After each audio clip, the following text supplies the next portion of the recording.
What up, guys? Your boy Quake back with a brand new episode of the Diverse Mentality Podcast, number 280, powered by the one and only Golden Eagle Energy Drink. Get your Golden Eagle Energy Drinks at drinkgoldeneagle.com/DMP. They've sponsored all of season 4 of the podcast, so show them love. Get yourself some of those energy drinks. And wow, man, I don't know where to start, man. How do we start? We're gonna start like this. Yeah, them flex bombs. Gunshots. And air horns and everything else, whatever else that I have there. I got the new Drake disc. Nah, but in all seriousness, this has probably been the craziest 4 days in hip-hop possibly ever. I'm talking like the most ridiculous 4 days, I think, in the social media era ever. Now, if you're looking at older times, you can't really count those because social media is a lot quicker. Information comes out faster, stuff like that. But in terms of span of a couple days, this has been the craziest. And so many beefs happened. We're not even just talking Drake and Future Metro Boomin. We're talking Kodak, Lil Baby NBA YoungBoy. We're talking NBA YoungBoy Finesse2Tymes. We're talking Chris Brown and Quavo. Like, we're talking a bunch of people just, like, I don't know. Dude, O.J. Simpson died, right? And since he died, all hell broke loose, it feels like. Like, what just, was O.J. the one keeping the peace? So what's going on here, guys? It's insane. And so much confusion. And then all of a sudden, people start to get clarifications of what's going on with the Drake diss. AI, is it not? Blah, blah, blah. Everybody dissing each other. Unfortunately, a legendary producer passed away, too. So everything within the span of 4 days was just insane. Drake did exactly what I wanted him to do. So we're going to get into that a little bit later down the line. But let's talk about the Dungeon family person that passed away, the producer, Rico Wade. He passed away, unfortunately, at the age of 52 years old. So let's go over the article. Dungeon family producer Rico Wade has died at the age of 52. Wade's family issued a statement on Saturday, April 13th. And it reads, "We are deeply saddened by the sudden and unexpected passing of our son, father, husband, and brother, Rico Wade. Our hearts are heavy as we mourn the loss of a talented individual who touched the lives of so many. We ask that you respect the legacy of our loved one and our privacy at this time." Killer Mike, who recently deployed the legendary producer's services for his Grammy Award-winning album, Michael, took to Instagram on Saturday to share the news of Wade's death with his followers. He says, "I don't have the words to express my deep and profound sense of loss. I am praying for your wife and children. I am praying for the Wade family. I'm praying for us all. I deeply appreciate your acceptance into the Dungeon family, mentorship, friendship, brotherhood, IDK. I don't know. I said IDK, but I don't know where I would be without y'all. This is a part of the journey. You told me it ain't been hard.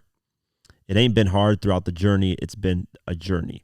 The journey ain't going to be the same journey without you. Like you say, though, I'm going to stay down on it. We all are. Love and respect, Michael." The Dungeon family was a collective of rappers and producers who were considered pioneers of Southern hip-hop, consisting of likes of Outkast, Goody Mob, and Killer Mike. As part of this so-called second generation of the Dungeon family, the crew got its name from Wade's recording studio, which is also known as the Dungeon, which is where most of the now legendary records were recorded. I know Future has some ties to the Dungeon family and actually is up from under there. So, Rico Wade is a heavy influence, especially in Atlanta. If it wasn't for him, potentially a lot of the stuff wouldn't happen. Outkast wouldn't be where they're at. Southern hip-hop in general wouldn't be where it's at. So 52 is such a young age, man. It feels like in hip-hop, a lot of people pass away young. Like we don't see 70, 80. Like, when's the last time we've seen somebody in hip-hop pass away at the age of 80? I can't remember in my mind.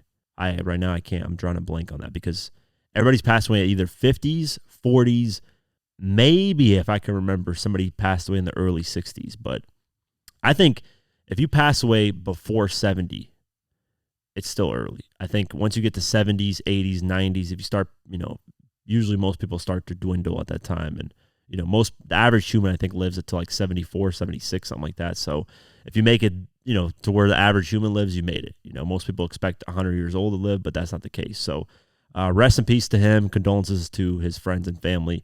And yeah, man, crazy, crazy.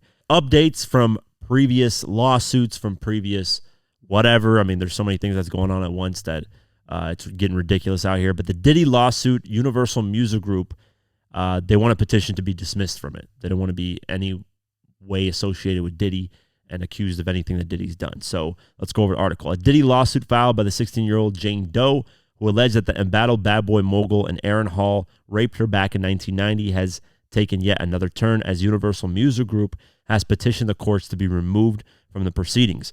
According to Law 360, the music recording giant filed the petition with the New York courts on Thursday, April 11th. UMG alleges that the Jane Doe's claims are untimely and have nothing to do with the label. This is what they said. The complaint's allegations, if true, are certainly disturbing, reads the motion. According to the outlet, plaintiff makes no allegation supporting vicarious liability for battery or assault, nor could she. Plaintiff's need, negligence, infliction of emotional distress claim also fails because she has not alleged any duty owed to her by UMGR, and nowhere in plaintiff's complaint does she allege that UMGR's conduct was extreme and outrageous, as she is required to do as a matter of legal sufficiency. A judge has not yet ruled on the matter. So this is one of the lawsuits that was filed back in November 2023. So they want to be dismissed from it. Obviously, they don't want nothing to do with the Diddy situation. So I'm sure even if Diddy, let's just say Diddy doesn't get accused of anything, he makes it out of this, fine. His brand and his image has been destroyed. Even if he's found not guilty, it's like OJ. A lot of people, think OJ did it. I don't know. For me, I've heard so many different stories. I've watched the 30 for 30 documentary, which is probably the best one, breaking down everything. And then I watched other things, and I'm like, there's a whole conspiracy theory that his son did it, and he was covering up for his son. And so I don't know, man. There's days where I'm like, he did it. There's days where I'm like, I don't know, because it kind of leans towards this and that. But regardless, he got, acquitted, didn't face any charges for it, but people still viewed him as guilty. And for a lot of reasons, he lost the civil lawsuit. Rod Goldman's parents decided to sue him, lost that civil lawsuit.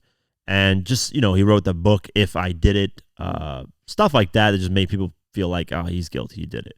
But Diddy, it's like all these lawsuits back to back to back, even if somehow he manages to get out of this. And a lot of people's eyes, they view Diddy as the one responsible for Biggie and Tupac's deaths. They view Diddy responsible for screwing a lot of artists over. They view Diddy responsible for abusing women and taking advantage of people. And so even if he beats these, I doubt he's going to be where he used to be at, and he's a lot older in his age too. So who knows how long these courts in America drag on, that I always talk about.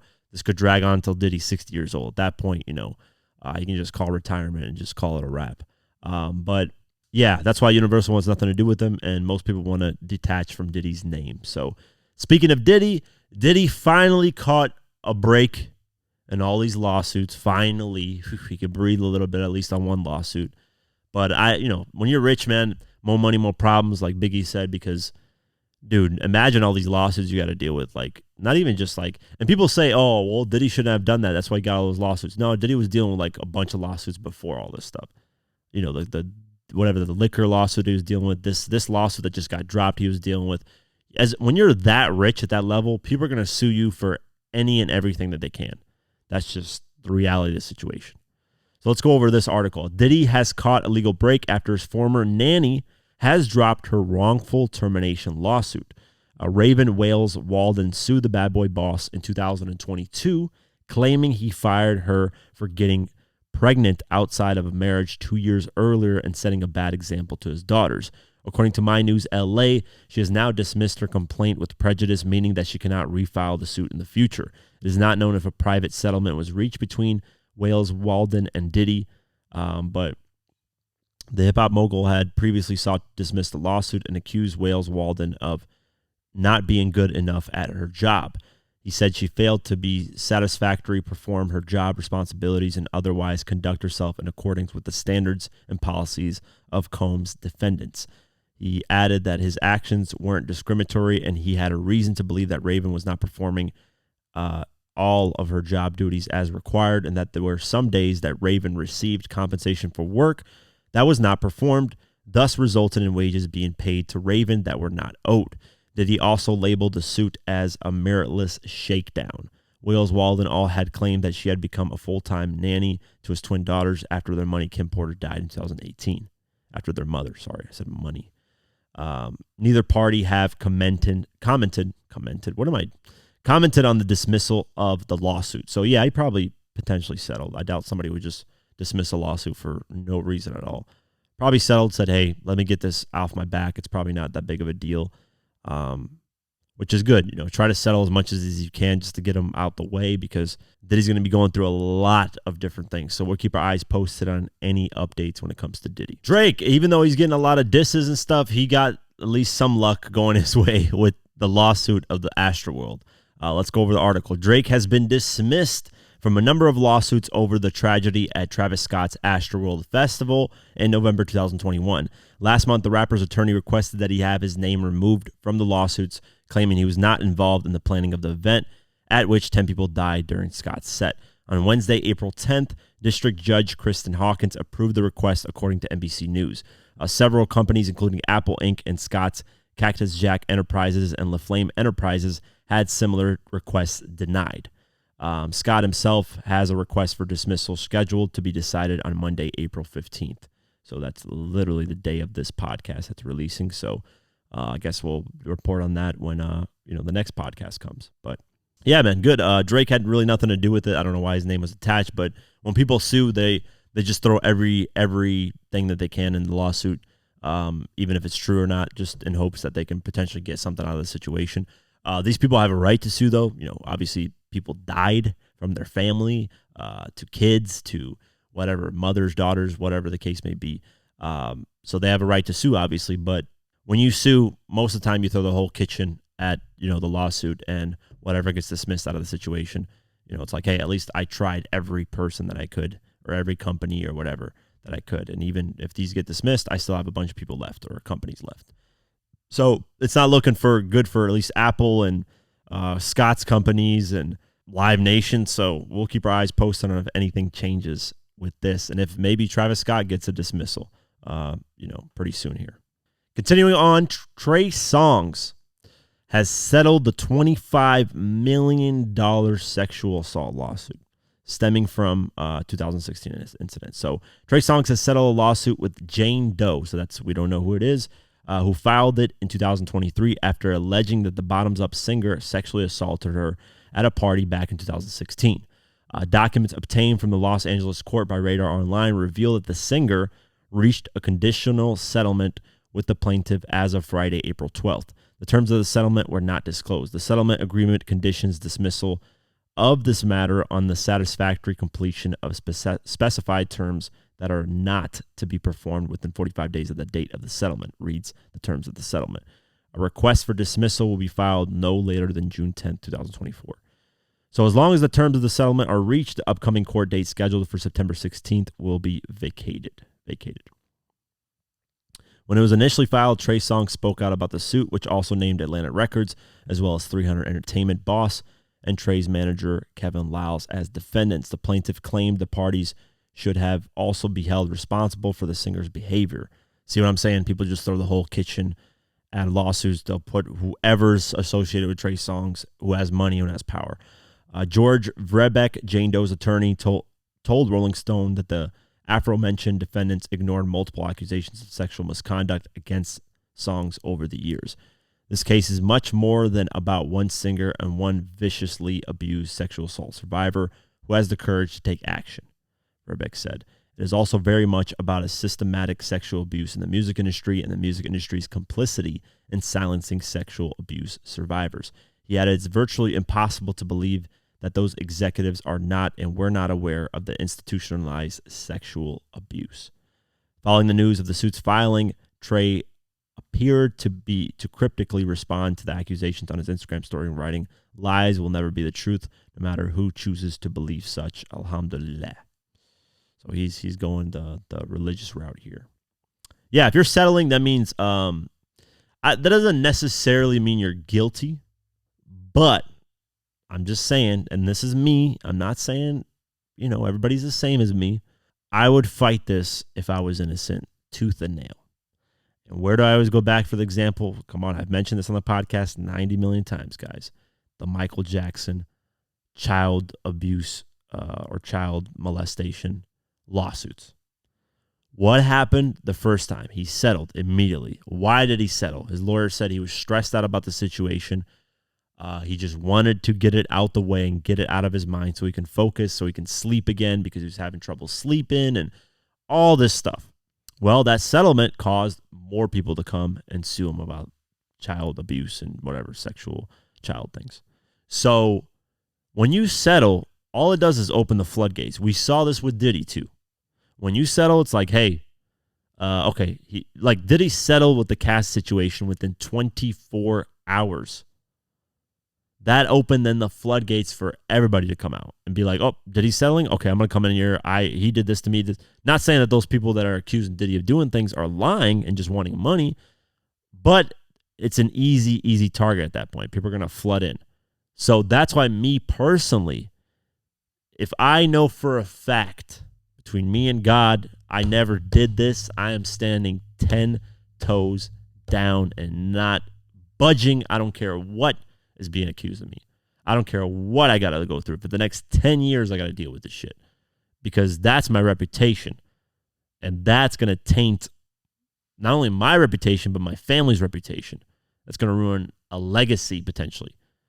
So I wouldn't settle. I think and me personally, like I said, this is just my opinion. I think if you settle, you are somewhat guilty in one way or another, because why would you settle if you're innocent? I understand the Michael Jackson approach. He was stressed out about it. He didn't want to deal with it. It was so disgusting to him in his heart and soul that he just wanted it out the way immediately. I get that. And I could get why people would settle because of that, because a lot of stress, a lot of not being able to focus is probably hovering over your head. The media is talking about it 24/7.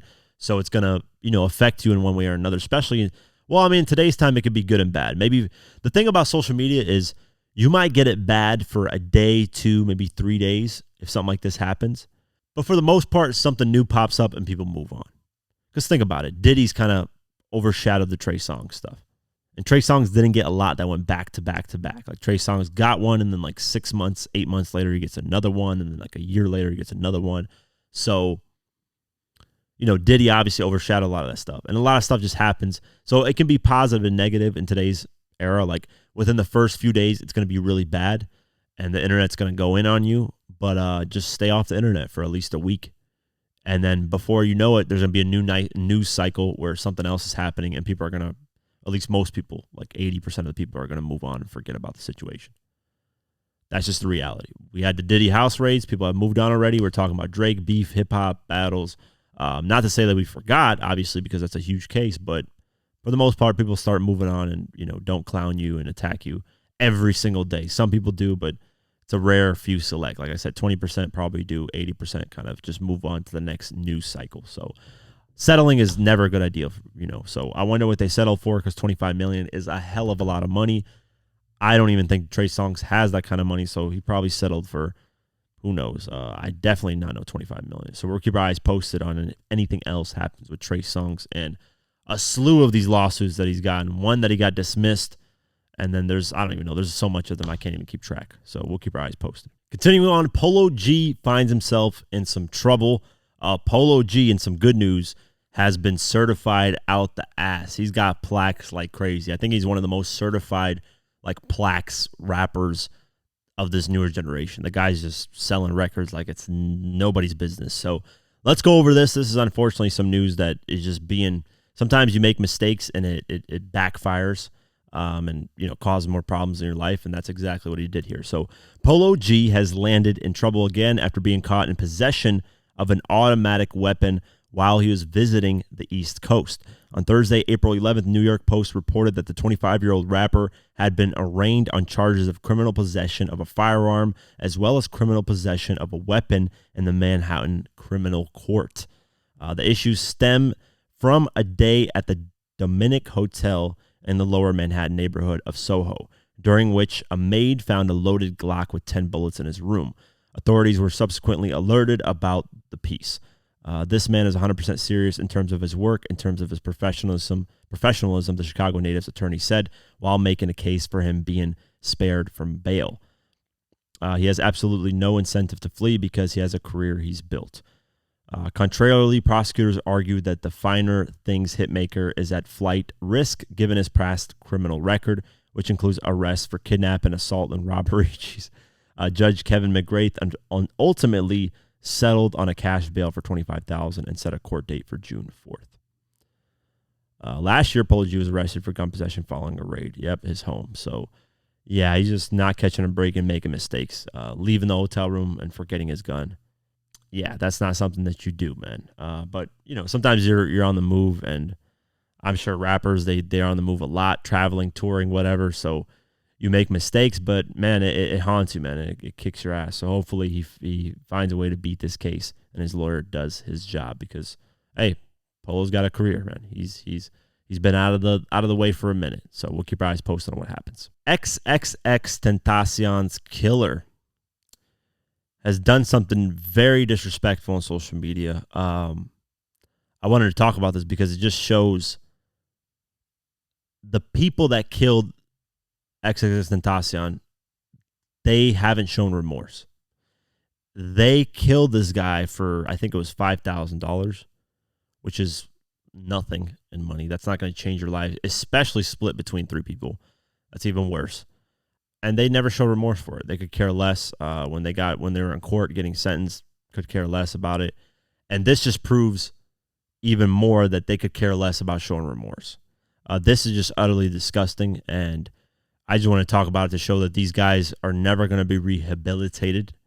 Never. And I'm firmly sticking to that never, because this is just disgusting. At least this guy isn't. I don't know about the other guys, but this guy definitely isn't. This guy is disgusting for doing this. So let's go over the article. XXXTentacion's killer, Michael Boatwright, has been condemned for appearing to mock the late rapper's 5-year-old son on social media. You're going to attack the man who you killed's son, who's only 5 years old and has never done anything disrespectful. That's the thing. These guys killed X, and X has never done anything to them other than have money. That's it. So that's what I mean. Sometimes you can just mind your own business and you'll end up in a situation where you unfortunately die. Continuing on, Boatwright, who was one of the 3 people convicted of murdering XXXTentacion, shared a post on X's son's, I forget how to pronounce his name, Gekume, I don't know how to pronounce his name, Gekume, on Instagram stories where the child walked around his house showing pictures of his late father. You know how sad that is? Boatwright, or whoever manages his Instagram page, as he is in prison, added crying, laughing emojis over the post. He also shared a separate IG story that showed Gekume's mother, Genesis Sanchez, had viewed the post. Boatwright captioned the second post she watched and added more laughing emojis. He also revealed that he wanted to speak with Sanchez, writing, "Somebody tell her to text me. I want to talk to her." And to add more insult to injury, after all that, making fun of X's kid, looking at his father's photos and calling for his dad, he posted a video of him flashing the money that he got from killing X. So this is what I mean. These guys are not rehabilitatable, whatever you're going to say that word, rehabilitation. They're not going to have any rehabilitation. At least this guy isn't. I don't know about the other two and how they feel. But this guy, dude, lock him up. Like, he's locked up forever. Get him the fuck out of here. Like, how does he even have a phone is my question. What the fuck is going on in prisons over there? Confiscate his shit. Lock his ass up for the next 2 months in solitary confinement, 24 hours a day in a box, and maybe he'll learn somewhat of his lesson. And hopefully, I would pray, because, he's still young. So in his mind, he might be still a little bit ignorant. His frontal cortex probably hasn't fully developed. I don't know exactly what his age is. I forgot. So, later last year, 29-year-old. So his frontal cortex is developed. He's about 30 years old. There's no excuse for a fucking 30-year-old. Like, nah. At that point, nah, you're just being a piece of shit. So hopefully in the future, somehow he repents, has remorse for everything, finds God in one way or another, finds peace, and tries to, apologize for what he did, because $5,000, man, it's another sad story that, the Nipsey thing was probably the saddest, but even the X thing is just ridiculous, man. $5,000, it's not. Come on, guys. Like, $5,000 is not going to change your life. If you're gonna kill whatever, that's what a life is. There's no money value on a life. Killing somebody is there's no value on that. That's just messed up, and you're gonna go to hell for the rest of your life, and you're a bad person in general. But if you're gonna kill, let's just say you get hired as a hitman to kill somebody, at least make it be worth your while. At least get some money that's gonna change your life, or you can escape and go somewhere. What the fuck is $5,000 gonna do? In today's economy, that shit's probably gonna last you a month if you're lucky. Maybe 2 months if you can stretch it out. That ain't shit. That's nothing. But yeah, people don't think like that, unfortunately. Some people don't. I don't want to say people in general, but just some people are stupid, man. So hope that kid, in the future never sees that, that guy did that. Hopefully the kid, finds peace in himself. I know there's a video clip that went around of him saying his dad is Batman or something like that, relating to the story of, Batman's parents died, or he's Batman and his dad, I don't know. He said something about something really cute about like his dad's Batman, and, he was a hero trying to save the day or something like that. So, yeah, man, the kid's gonna be going through a little bit different struggles, realizing that his dad, got killed the way he did get killed.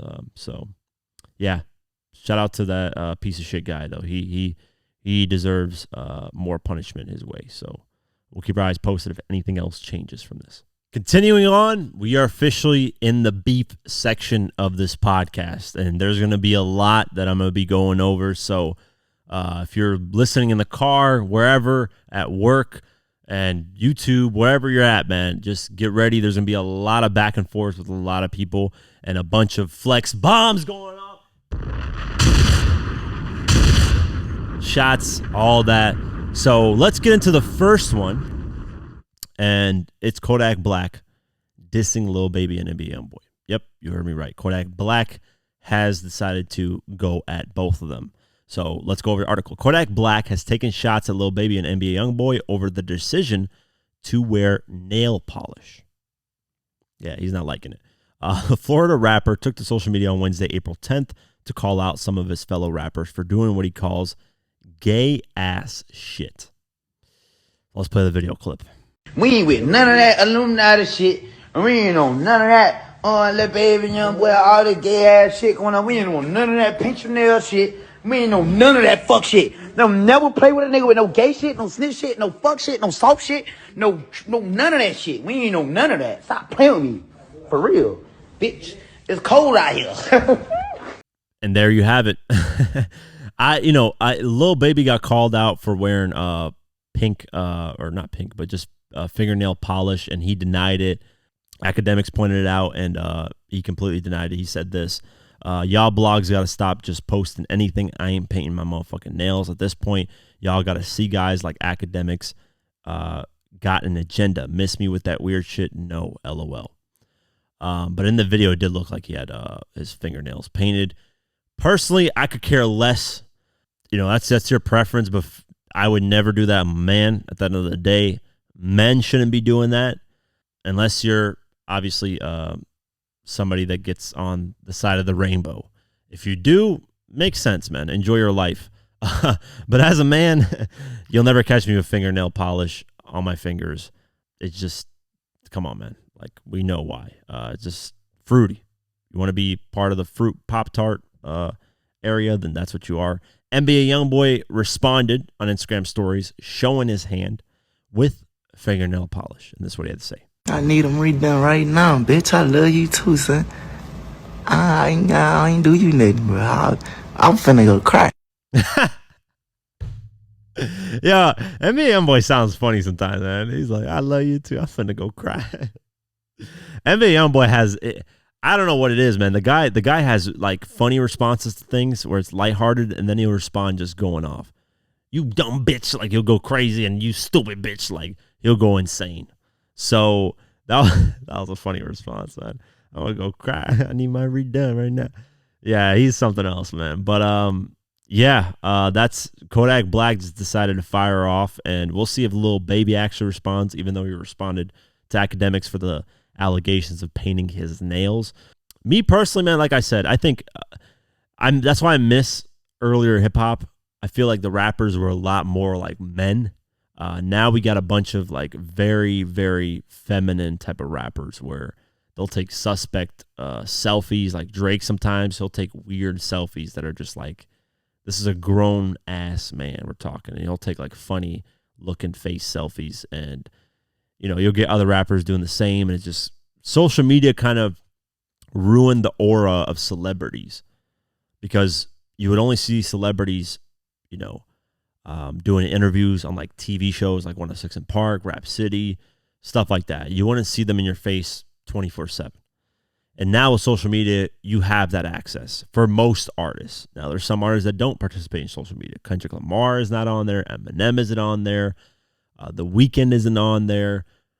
Dr. Dre, Jay-Z, I think Nas sometimes. Like, they have social media accounts, and yes, they'll post here and there. But for the most part, they're not, you know, on it every single day. For example, like 50 and Rick Ross and I don't know, whoever else, they're on it every single day. They're posting something. So it does kind of ruin their aura in terms of like their legacy in my eyes, even 50's posts. But 50's always been kind of talkative and speaks on random shit anyways. So, I mean, he started this50.com where he was just trolling on there. 50 was doing live streams before live streams were a thing.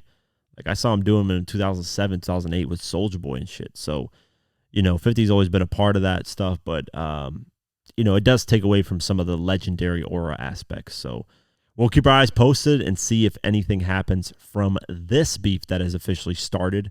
And I think Kodak wanted more of a rise out of NBA YoungBoy, but maybe he'll get that from Lil Baby. So we'll see. Continuing on, Chris Brown versus Quavo. Yes, you heard me right. Chris Brown has decided to send shots at Quavo, and he's cooking him, man. He says, listen, man, don't play with my ex, Karrueche. No.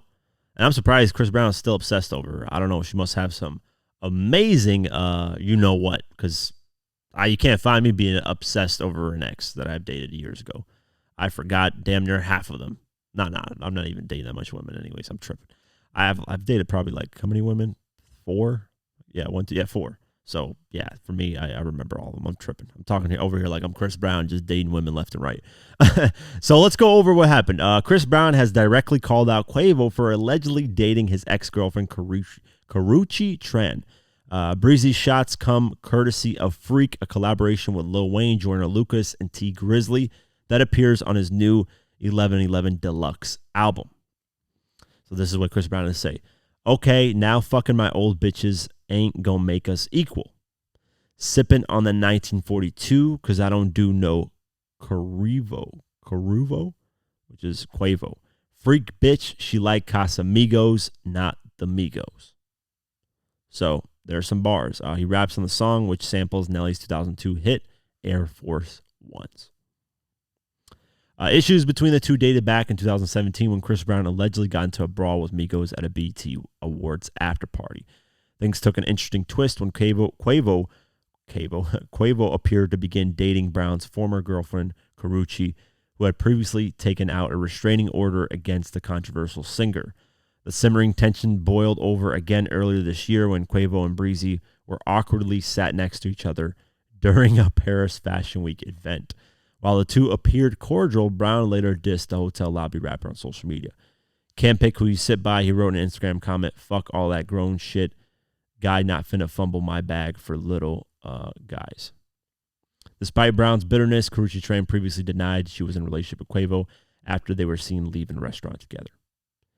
You just had to ask that she laughed after paparazzi asked if she was down to go on a date with the Migos star. We're friends.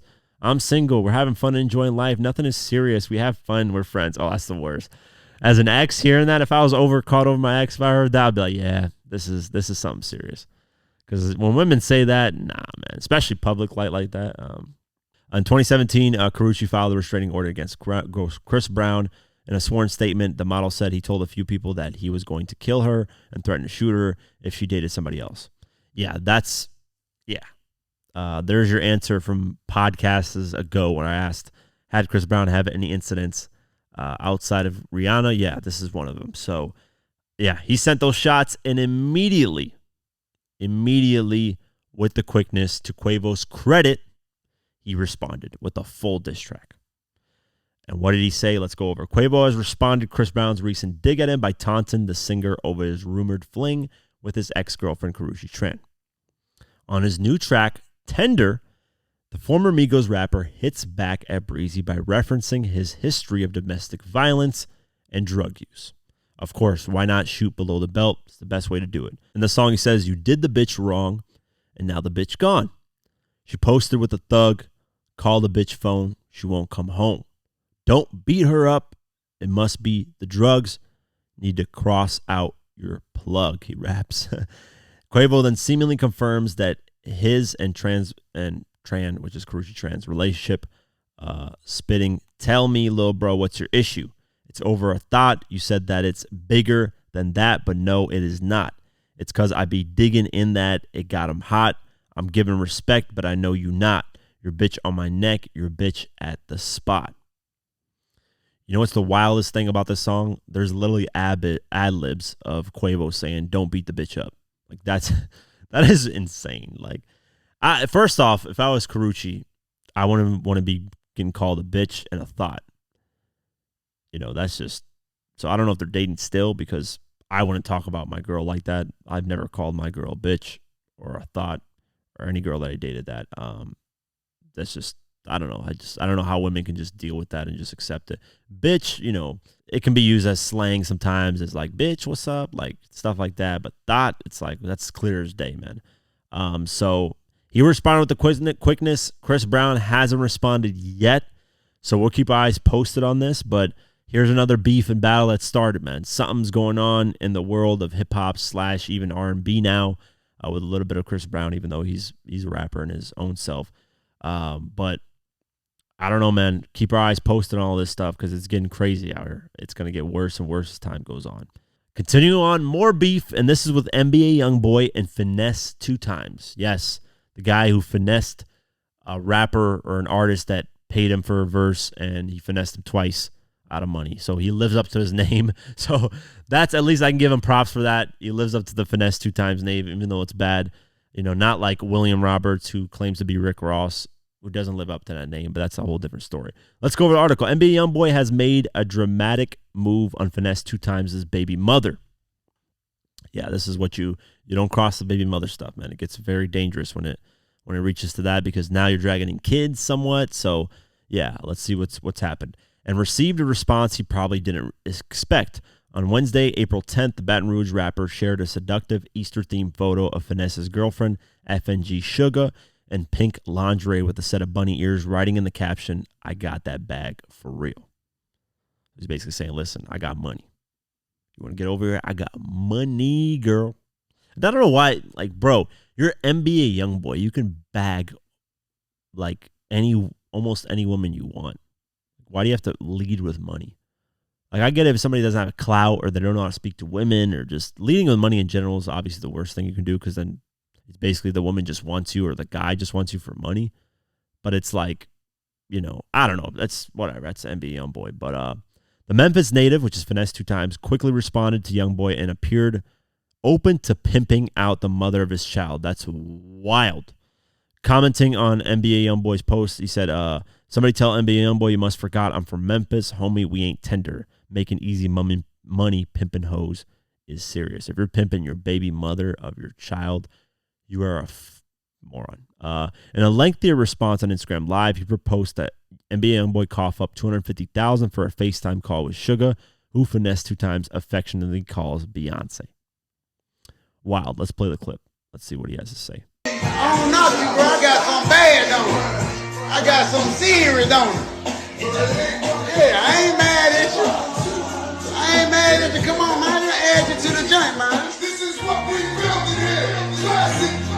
Come on in here, man. I ain't mad at you. You know how many motherfuckers Beyonce? You know how many motherfuckers Beyonce? Come on in here. Yeah, man. Let's talk about it, man.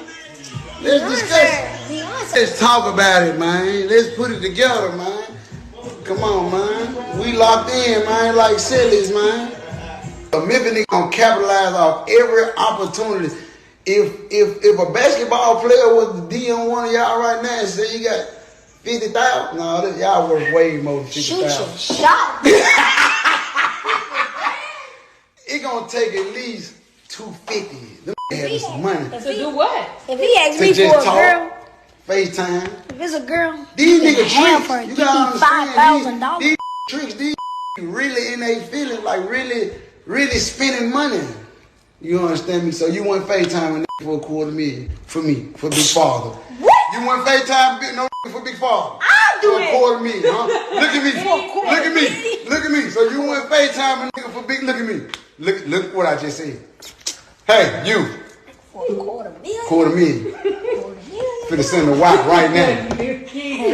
Jason Tatum right now. Jason Tatum. He a basketball player. He light skinned. He handsome. And he got some good hair. And he got a lot of money. I know you talking about. So if he say I got $250,000, I just want to FaceTime. Good. What you FaceTime? I'm doing it $250,000. That video is hilarious, man. First off, like, Finesse is, $250,000 of FaceTime. I'm gonna put that in my perspective. Okay, so my baby mama, not even my wife, but I mean baby mama, I wouldn't have a baby mama because whoever I'm having kids with, I'm marrying. That's just the reality situation for me. But let's just say it's my wife, right? And someone really, really loves her, saw her on Instagram. Someone really, really rich was like, I just want to FaceTime her just to talk to her. I don't know, man. Depends on the situation I'm at in life, but $250,000, $250,000 just to talk on FaceTime for a certain amount of time is different. I don't know. That's a good, I'd have to, it's hard to answer that, man. But if it led to anything else, nah, hell no. I don't care what you're offering. I'm not giving my wife away I don't care if you're giving $100 million. I'm dead serious. To me, money, that's the thing. Money has never been something to me that pushes me to do things that morally I would go against. It's never been. I've been offered money on a lot of different things and didn't fuck with it at all and didn't want to take the money. So money never motivated me to do anything really. So, and it wouldn't motivate me to do this stuff. But FaceTime call just to talk, I don't know. That's a whole different conversation. But if it ever led to anything, like if I could see in hindsight, hey, this is potentially going to lead to something, then nah, I would never do that. But it is funny because his kid jumps in on it, and he clearly taught his kid to pimp women because he's like, the kid don't even care. He's like, if I was dating this girl, my woman, you give me $5,000, I'm leaving immediately. Money's going to change your life. Like, that's the problem. When you raise your kids thinking that money's everything, that's going to lead to problems, man. That's going to lead to things like XXXTentacion getting killed because people think $5,000 is everything worth more than life. Not saying that Finesse is raising his kids to be killers and they're bad kids, but it's just bad morally principles. That's not the way you want to raise your kids, man. Teach them that, the love of your life, your wife, is more valuable than whatever amount of money that's being put out there. But NBA YoungBoy responded to that, man. And NBA YoungBoy was pretty angry. So let's go over the article. NBA YoungBoy has unloaded on Finesse2Tymes after the Memphis rapper previously offered him a chance to FaceTime his girlfriend for $250,000. Finesse appeared to quickly rescind the offer, writing on Instagram on Thursday, April 11th, I was trolling. I don't play about sugar. Her loyalty worth more than money. If only y'all know what we been through in the short period of time. The feds got me all through Suge paperwork, and they trying to get her to fold on me real bad, but she won't do it. That's why she on that monitor. In a follow-up video, he claimed that NBA YoungBoy is thrown off mentally and said he wouldn't engage with the Baton Rouge rapper, having experienced mental health struggles himself.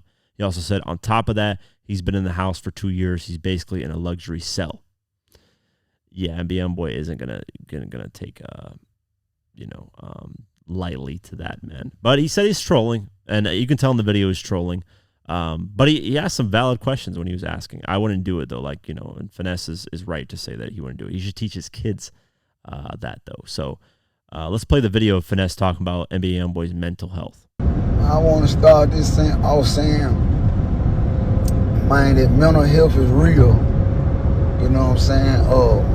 I'm gonna show my war wounds You know what I'm saying? These are my war wounds and my scars, you know what I'm saying, from when I was dealing with mental health real bad, when couldn't nobody save me, couldn't nothing save me. My mama couldn't help me.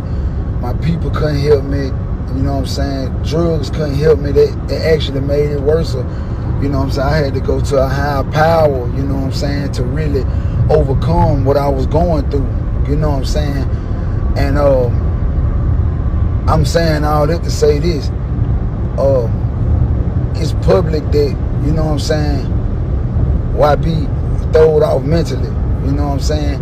And I ain't gonna be the one to engage, you know what I'm saying, engage in what he going through, because I know the feeling. You know what I'm saying? He what, like 21, 22? I'm 32. I just know how to mask mine a little better. I know how to hide mine better. He still having a problem with it. And then on top of that, he been in the house for 2 years. He basically is in a luxury cell. NBA YoungBoy did not take kindly to that, man. He didn't give two flying fucks. So this is what NBA YoungBoy had to say. Nah, you sound like a bitch who I kicked out, nigga. I ain't trying to hear none of that mental health shit, boy. Hey, you know how that shit turned out, you pussy ass nigga. You wrote my hoe. I ain't tell you nothing, bitch. I told your hoe something. This bitch ass nigga wanna at me. Man, I ain't tell your bitch ass. I ain't tell your botched ass nothing when you play with my hoe, nigga. I just post your bitch. Keep that thing gangster. Then go back and play with my wife, man. That ain't no bitch. That ain't that bitch that you fake pimping, nigga. No, man. Alright. I don't want to talk. I ain't your friend. I ain't none of that, you pussy bitch. None of that. Bitch ass nigga writing me out on motivation ass quotes, man. Whole time your bitch ass trying to double back and slime something, man. You a hoe, man. I don't play like that, man. Man, we real gangsters, man. Hey, and bitch, we so G'd around here, nigga. I politely ask my wife, man. I say, man, these three bitch ass niggas just double back and play with me like that. That's what she did. I'm take your bitch, nigga. Fuck you. I said what the fuck I said, man. Don't tell no child say nothing to me. Bitch, that nigga can't even net yet. Fuck you. And I ain't cut like that. I don't need no bitch to go get my money, nigga. I'm a motherfucking man. I put the diamonds on that hoe, boy. Fuck wrong with you, nigga? Who the fuck raised you? You pussy ass nigga. You better make some sense, bitch. I don't even argue with you. Fuck you. That's what this shit really about, alright? Cause at first, I ain't understand what this shit was about. I ain't know what you were talking about, homie. I ain't even respect what you was on at first. Like, I just understood where you were coming from mentally, because I know you throw it off. But you still throw it off for want to beef with a nigga because a nigga liking your bitch post. Bro, nigga like sugar posts. Nigga like my bitches posts all the time, bro. You don't see me shooting at no nigga. It's all type of NBA players, football players and shit and sugar shit, nigga. You don't see me going at them, nigga. You talking about real gangsters, nigga. Real gangsters don't cry about women, nigga. Real gangsters don't go to war about women. And like I said, man, you know what I'm saying? You just a young nigga. You don't know no better. I'm from Memphis, man. You know what I'm saying? We make easy money, pimp hoes, man. It's serious. So, according to NBA YoungBoy, the reason why he got mad and the reason why he even posted Finesse's girls, because according to NBA YoungBoy's girl or baby mama, Finesse DM'd her, wanting her. And that's why NBA YoungBoy posted Finesse's girl. And then Finesse trolled and said, I'll let you talk to her if she's really like that, if you really like her, for $250,000, and then retracted that and then talked about mental health. And then, of course, NBA YoungBoy snapped on him and revealed the reason why. Don't backtrack, don't be a bitch about the situation. So hopefully this leads to, nothing going violent, because even Finesse is saying, I'm not about to, die over a female. And that's the dumbest reason to go to war over. It's just a lot of men have gone to war over that and died over it, unfortunately, because a lot of emotions get involved. That's dealing with this is what I'm saying. Social media, if you get married, just stay away from social media. Don't have an Instagram account. I think Instagram is for business. If you need it for your business, like mine, diverse mentality, got to post, social media, blah, blah, blah. Or if you're single, that's it. I don't think you should have Instagram, especially Instagram. Now, you could Twitter, maybe Facebook, because Facebook is a little bit more family like circle. You have to add a friend, blah, blah, blah. What other platforms? Snapchat, I wouldn't have. Snapchat is not something if you're married to have, in my opinion. Instagram and Snapchat make no sense. I feel like those are for single people or people that use it for business. Anything else, don't use it. I would be off. So you guys would never see me on social media if my job didn't require it. I would be the fuck off of it because it just causes more problems, especially if I was married. My wife wouldn't have it. I wouldn't have it. Why would I want? What am I having social media for? Like, what's the point of it? If I want to talk to my family members and stuff, usually Facebook overseas family members, especially if you don't have any overseas family members, then you're good to go. But if you do, Facebook's kind of the platform for that. So stay on Facebook, stay on maybe Twitter. Twitter even has become kind of a dating thing. I actually dated a girl off Twitter. Actually, one of the girls I dated was off Twitter. So yeah, man, it's not worth dying over stupid shit like this, man. So Finesse is right in the end of it. He's trying to calm down the situation and be like, man, it ain't, like, this is stupid. Like, this is not the reason to be going crazy over it. So we'll keep our eyes posted and see what happens from here. But NBA YoungBoy, like I said, he's got a kind of a wide range of emotions where he'll act funny like Kodak Black. He'll respond in a funny way, and then he'll act aggressive. So we'll see what happens moving down the line. Before we continue, I want to give a shout out to Golden Eagle for sponsoring this podcast. Yes, if it wasn't for Golden Eagle, this podcast wouldn't be possible. If you're looking for an energy drink that doesn't tear a hole in your pocket, Golden Eagle energy drink is the one you want to get. Golden Eagle has the smoothest taste with no aftertaste. You don't get acid reflux when you drink it, and you will save a lot of money. So check out Golden Eagle at drinkgoldeneagle.com/DMP. The link is in the description below. And how do you think this podcast would be possible without me having energy to do it? Come on, guys. You guys got to remember this. I need energy to do this stuff, man, because there's a lot of crazy topics. So look how smooth this thing sounds. Look at it. Oh my God, it's fresh. Look at that Golden Eagle. Look at the can. It's so beautiful too, man. Look at that. That's so fresh, man. So fresh. Golden Eagle energy drink. Go to the link description below. That's drinkgoldeneagle.com/DMP. Let's continue the episode. Drake, let's get into it, man. There's going to be a lot talk about Drake, a lot of talk about the Weeknd Future, Rick Ross, Birdman, breakdowns of Drake's diss track, which is Push-Ups, breakdowns of Rick Ross's Champagne Moments diss track. So let's get into it off the rip, man.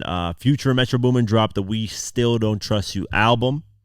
And as expected, there were more disses at Drake, and mainly came from The Weeknd and A$AP Rocky. So let's go over some of the bars. On show of hands, A$AP Rocky sent subliminal shots. Guys swear they bitch the baddest. I just bagged the worst one. Guys and they feelings over women. What, you hurt or something? I smashed before you birthed, son. Flacco hit it first, son. Now, I'm going to be doing a quick mini documentary on the dark history between A$AP Rocky and Drake, because these bars are saying that there's rumors that A$AP Rocky slept with Drake's baby mama during or after she got pregnant with Drake. So that's why there was a DNA test that Drake had to take, where you mentioned the Rap Radar interview, and that's why Kanye trolled Drake in one of the Vulture songs where he's talking about, we smashed who's the father or whatever, because apparently A$AP Rocky and Drake were both smashing her around the same time. I would hope not the same time in the same room, because that's just I'm not even gonna get into that. But that's what he sent shots, and they said he also sent shots at Drake's album For All Your Dogs. He clowned that album and said, "Still don't trust you. It's always us, never them. Heard you drop your latest shit. Funny how it just came and went. Ha ha ha." A$AP Rocky, you're the last person to be talking.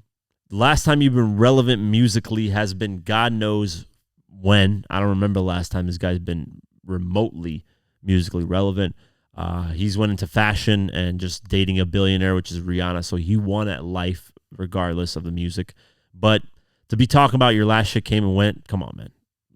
Come on, son. You haven't dropped anything relevant music-wise in ages. So that's probably the only bars I didn't like out of it. The rest is some slick shit. The Continuing on, The Weeknd sent a lot more shots on All Myself. He said, these guys always yapping. Yeah, I promised that I got your back. Oh, look how we moving, baby. They could never diss my brothers, baby. When they got leaks in the operation, I thank God that I never signed my life away. And we never do the big talk. They shooters making TikToks got us laughing in the Lambo. So breaking this down, he said they could never diss my brothers when they got leaks in the operation. This bar aged like fine wine because the Drake diss track leaked. So, and I don't know if that was intentionally, probably by Drake, who knows. But that bar leaked. That bar really, really aged well. And then he said, I thank God that I never signed my life away. And I always mention this, how had The Weeknd signed with Drake, The Weeknd would not be where The Weeknd is in his career. Drake would have basically everybody else that's on OVO, they're not doing anything special. And that's what would have happened The Weeknd. He would have been shelved, would have never heard of Weeknd's music. Maybe he would have dropped one album, if that, if Drake would have allowed it. So, he dodged bullets not signing with Drake. Now, on the flip side, there could have been a possibility that could have been Drake's artist that could have blew up. But it wouldn't work because Drake had just blown up, and then The Weeknd blew up like probably 2-3 years later. So the time, it's too close, I think, in terms of like time and space, because you have to have this main new artist, and then your artist that you just signed. Well, I mean, I don't know. Because Eminem blew up in 1999, then signed 50 in 2003, which is about 3-4 years. So, yeah, I don't know. But regardless, if you're looking at examples, OVO as a camp, artists haven't really blown up and done well. The Party Next Door is the closest that's gotten to like high levels of success. But other than that, everybody else, I don't even remember the people. Majid Jordan, I don't even know. I can't remember the names of the guys because nobody's blown up. So, he's right about that. Then he says, and we never do the big talk. Their shooters are making TikToks, got us laughing in the Lambo. What is he referring to? He's talking about Baca, not nice. Baca.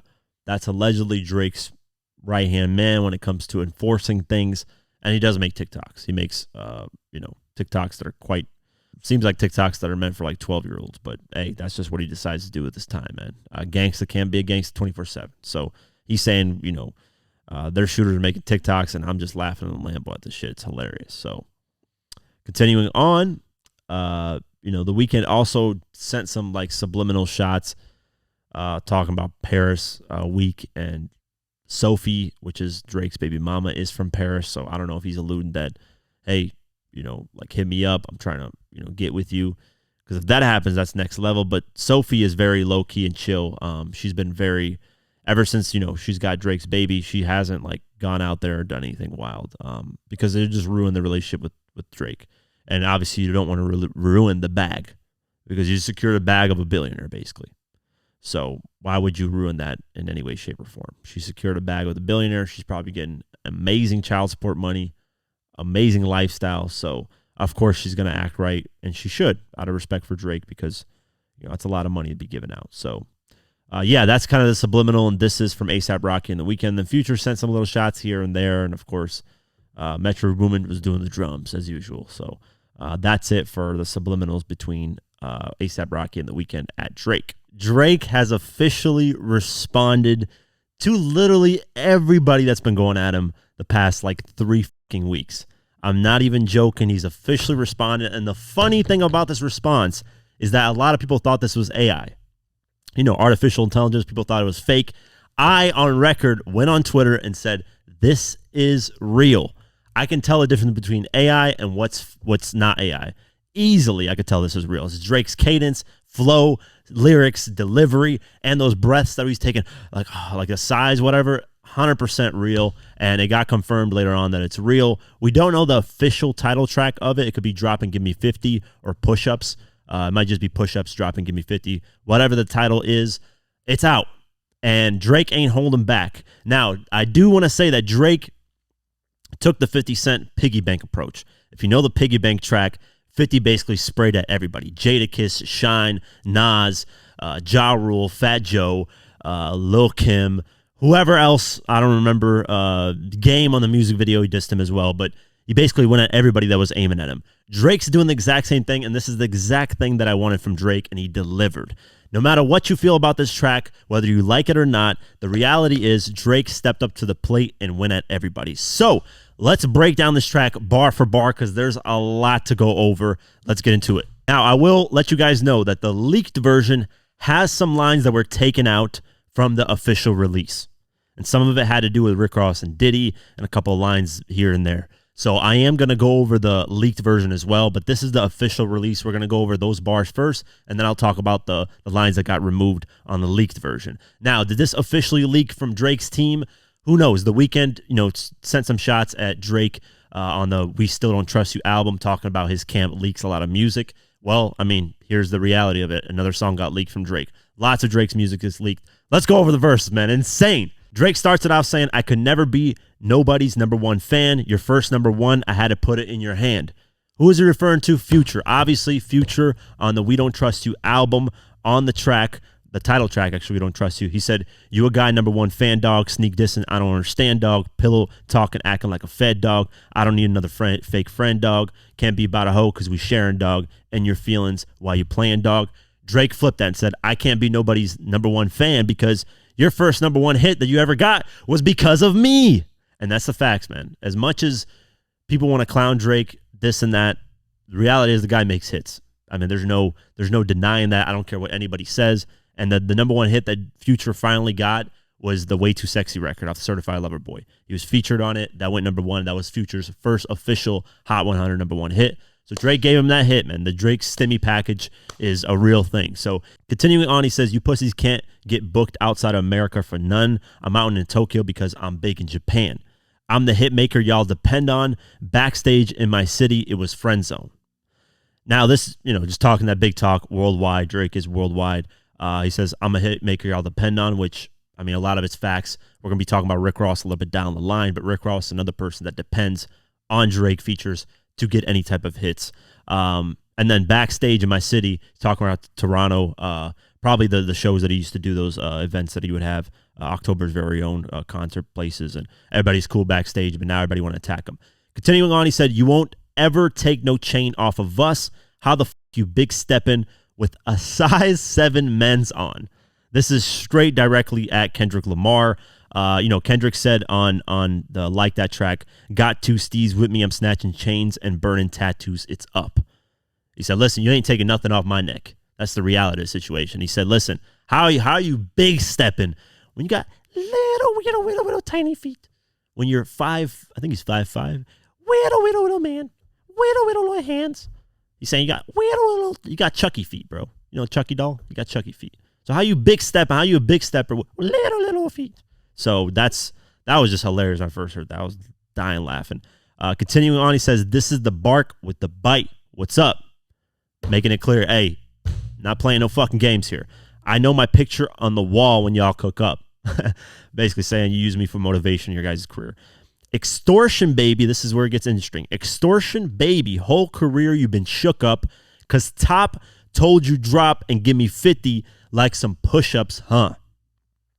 This is where a lot of people were like, what's going on here? Extortion saying, hey, in LA, there's a lot of extortion going on. If you go to LA, you got to pay certain people to get in certain areas to be safe. That's just LA culture in general. And Drake saying that's what Kendrick is under when he was signed to TDE, which is Top's label. That, hey, Top is taking 50% of everything that you did at TDE. That's why you left the label, and now you have your own situation with PG Lang. Which we don't know the facts of that, but if that's the case, damn, Kendrick was getting extorted. But can Drake really, really point that out? Because think about it, guys. He was signed under Birdman, signed under Wayne, and then, but he got out of that situation a while ago. But still, Drake talking about portions and stuff, I don't know what the splits were for that, but that's a lot of people in your pocket. Jay Prince, by the way, don't forget Jay Prince, Birdman, and Lil Wayne. And Pusha T mentioned this on Exodus 23-1, that diss track. You sign to one guy to sign to another guy to sign to 3 other guys, man, that's fucked up. So, yeah, I don't know if Drake can be talking about splits and labels when he was signed to a bunch of people, but that's Drake saying, hey, drop and give me 50. That means you got to listen to this guy. Top is your boss, period. And he continues that saying, your last one bricked, you're really not on shit. They make excuses for you because they hate to see me lit. Now, a lot of people, destroy the Mr. Morale and Big Steppers double album, because it is a double album, and say it was a flop, this and that. Although it did perform well. I mean, the tour did well. But he's saying, hey, people just make excuses for you because they want somebody to be up there at my level. They can't accept the fact that I'm number one. And I see a lot of people honestly act like that. Me, I'm not the biggest Drake fan, but I just want bars. I'm not on either side, whether Kendrick or Drake. I just want bars. I want battles. And I think Drake has the ability, and he's proven it right now. Continuing on, he says, pull your contract because we got to see the split. The way you're doing splits, your pants might rip. That's a kind of little funny joke line, well, I mean, hey man, he's saying, listen, your money's getting split half. So you're not making as much money as me. Hey, it is what it is. He continues on and said, you better do that motherfucking show inside the biddy. Maroon 5 need a verse. You better make it witty. Then we need a verse for the Swifties. Top say drop. You better drop and give him 50. He's just basically saying you're not your own boss. You're a bitch. Top is the owner of you. Whatever Top wants, you have to do. And that's the reality of the situation. Hey, you got to do a verse for Maroon 5. You got to do a verse for Taylor Swift. And you got to drop your album at this time or else we're going to have issues. That's what he's saying. Drake is basically putting up this big boss talk like, hey, I don't have a boss. I run OVO. I can drop whenever I want to drop. I can do whatever I want to do. And he's saying, listen, your splits are 50-50. You're not even making the money. And he's treating you like, hey, you got to do everything that I say because you ain't a boss. So continuing on, Pipsqueak pipe down, basically making fun of his height again. Little shoes, little man. You ain't in no big three. This is where now, addresses fuck the big three, it's just big me. He says, listen, you ain't no big three. SZA got you wiped down. Travis got you wiped down. Savage got you wiped down. Now, that's a whole different debate. I don't know. SZA's getting hits, though. Let's just say that. Travis got hits. Savage got hits now. So, I don't know. That's a big debate on whatever you guys prefer. But the big three for a lot of people in hip-hop, at least, has been Kendrick, Drake, and Cole. Cole's kind of gotten a lot of flack because of the apology. But continuing on, like your label boy, you in a scope right now. Interscope, Kendrick Lamar. I don't know if he's still signed to Interscope 100%. But he was with Interscope at a certain point. And you're going to feel the aftermath of what I write down. Kendrick was signed to, obviously, Aftermath, Dr. Dre, TDE, Interscope. That's quite a few people in Kendrick's pockets as well. I'm on top of the mountain, so you tight now. Just to have this talk with yo, I had to hike down. Self-explanatory. I'm at the top, you're at the bottom. Just to get to even talk to you, you have to go all the way down here. Big difference between Mike then and then Mike now. And this can be interpreted multiple ways. I mean, you could be talking about Michael Jordan because also Michael Jordan, had his peak and then fell off. But then Michael Jackson, difference between having insane hits and being peaceful versus now Michael was going at labels at one point, attacking people. Not really attacking people, but he was fighting back on a lot of the backlash he was getting. So that could be that. He said, what the fuck is this? A 20v1? Basically saying, hey, how many fucking people are going to go at me? I have to go at 20 people versus one right now? Like, this is ridiculous. What's a prince to a king? He a son. This is obviously a response to, Kendrick saying he's Prince and he's MJ, but Prince outlived Michael Jackson. When he said that, I don't like that. He's saying, but what's a prince to a king? You're my son. You're my little kid, my son. Got more love in the city that you from. Kendrick, Compton. Drake also went to Compton with that Game 100 video where Drake's even sending subliminal shots at Kendrick on there. The fact that he showed up in Compton, did those subliminal shots. Hey, man, you got to give up to Drake. He pulled up. So I don't know about more love in the city, but he did do that. And this is just hilarious because Metro's not going to get the end of this ever. He says, Metro, shut your ass up and make some drums. I just can picture right now Metro's going to get this in his replies and comments for the next, 5 years, bro. That's just hilarious. Continuing on, it says, yeah, I'm the sixth god. I'm the front runner. Continuing on, it says, y'all guys' manager was Chubb's little blunt runner. And this is where he switches his attention to the Weeknd. And he says, listen, my guy Chubbs, who's under me, your guys are under my guy who's under me, which makes you guys look even worse. And then he was a little blunt runner, meaning he's just going around buying blunts for people and a weed guy. Sometimes, like Snoop Dogg has his weed man that does a bunch of little tasks for him. He's saying, man, that's your team. They ain't got nothing on us. They're the ones that have to do these little tasks and things. We're at a different level. And this is where he actually goes in more on the Weeknd. He says, claim the six and you boys ain't even come from it. And when you boys got rich, you had to run from it. Cash blowing a Beal bread out here tricking. Shit we do for the bitches, he doing for guys. What the fuck? And on this, he's going after Cash XO, who is the Weeknd's manager, stating that he has given the Weeknd high amounts of money in which Drake gives that same money to women. No, he's just clowning the team because the Weeknd on the We Still Don't Trust You clowned Baca Not Nice, aka Drake's quote-unquote shooter, and he was saying your guys' shooters are doing TikToks, like these guys are all clowns, and your team, leaks stuff, and they're not a professional team. So Drake is going back at the Weeknd for that. He continues and says, jets, whips, chains, wicked, wicked, wicked. Spend it like you trying to fuck, boy, you tripping, boy, you tripping. The wicked, wicked, wicked could be reference to Future's wicked, wicked, wicked, wicked, wicked, wicked track. So shout out to Drake for that little thing. He said, Drizzy, Chip, and Dale probably got your Chanel. I just got him done. Boy, don't make me have to chip a nail. This is kind of, it's a little funny. Drake, he's been spotted, I think, at one point painting his fingernails. So this can be kind of a little weird of a line, but whatever. Rolling Loud stage, y'all were turned. That was slick as hell. And this is where he references Metro Boomin and Future previewing music off the We Don't Trust You album, and they previewed that track, and they stopped it before Kendrick rapped because they knew obviously Kendrick was dissing Drake and a little bit of J. Cole. So he says y'all will turn on there, but now he's like, shit, probably change if you're Lil BM, Kiss and Tell. And this is potentially a shot at ASAP Rocky and Rihanna. Things will probably change. He's saying, listen, if your baby mama kisses and tells, meaning Rihanna, hugs and kisses, man, don't tell me about no switches. This is where he's talking about Kendrick Lamar, talking about all these guns. I be rocking every fucking chain I own next visit. You say, I ain't tucking my chain, man. Doesn't matter what you guys talking about. We snatch chains. I ain't tucking them.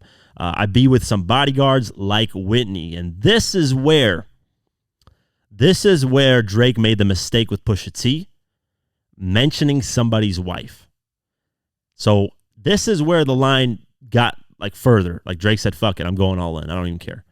You guys remember on the Pusha T thing, Pusha T only said, I went to mentioning Drake's parents and his son because he mentioned my wife, Virginia Williams. Remember he said on Duppy, I'm gonna let it ring on you like Virginia Williams. Well, Pusha T responded with the story of Addy Don, mentioned his son, his his baby mama, parents, and all gloves were off. Now Drake's doing the same thing with Kendrick because Whitney is his wife. So this is a little, further out there, but Drake better be prepared for what's going to happen. So we'll see. And this is also a play on words when it comes to Whitney Houston, who starred in the 1992 romance film The Bodyguard. He's just playing on words here as well and saying that your guy 2T's, who Kendrick mentioned him like that, they're not going to do anything, basically. Continue on, he says, top say drop, your little midget better fucking. A, better drop, give me 50A. This is more on clowning Kendrick for not being his own boss, and if Top says something, he has to do it. And this is the drop and give me 50 is also, if you guys saw Kendrick, he does a lot of push-ups. Like he dropped a video where he does push-ups, and he's just kind of having a play on words here saying, hey, that video is out there of you doing push-ups, but mention the splits. So drop and give me 50 with those push-ups, because those splits, 50-50, you're not getting a lot of money for your music. Continuing on, this is where I enjoyed it because obviously I'm a 50 Cent fan, but he said, guys really got me out here talking like I'm 50, basically 50 Cent. Guys really got me out here rapping what I'm living. I might take your latest girl and cuff her like I'm Ricky. This is where he's clowning Rick Ross, a.k.a. William Roberts, a.k.a. the correction officer. Shout out to Drake for calling out a phony that he is. I don't like that Drake worked with Rick Ross for all these years. But, hey, Rick Ross cuffs people. He's a correction officer. So that's hilarious in that line. He said, can't believe he jumping in. This guy is turning 50, meaning 50 years old. Every song that made it on the chart, he got from Drizzy. And that is facts. How many fucking times have I told you guys that every hit Rick Ross has got that is major feature Drake? Because Rick Ross cannot deliver those hits like you guys have always said. Let me actually go over these again for you guys, because people, I don't know, man. People just don't believe me, I guess. I don't know what to tell you guys. But look, by the way, Rick Ross has no number one hits. Just want to make that very clear. The 3 top 10 hits he has are all features. None of them are his actual songs. You got DJ Khaled, I'm On One, which features Drake and Lil Wayne. You got Money in the Grave, which is Drake's track featuring Rick Ross. And you got Lemon Pepper Freestyle, which is Drake featuring Rick Ross.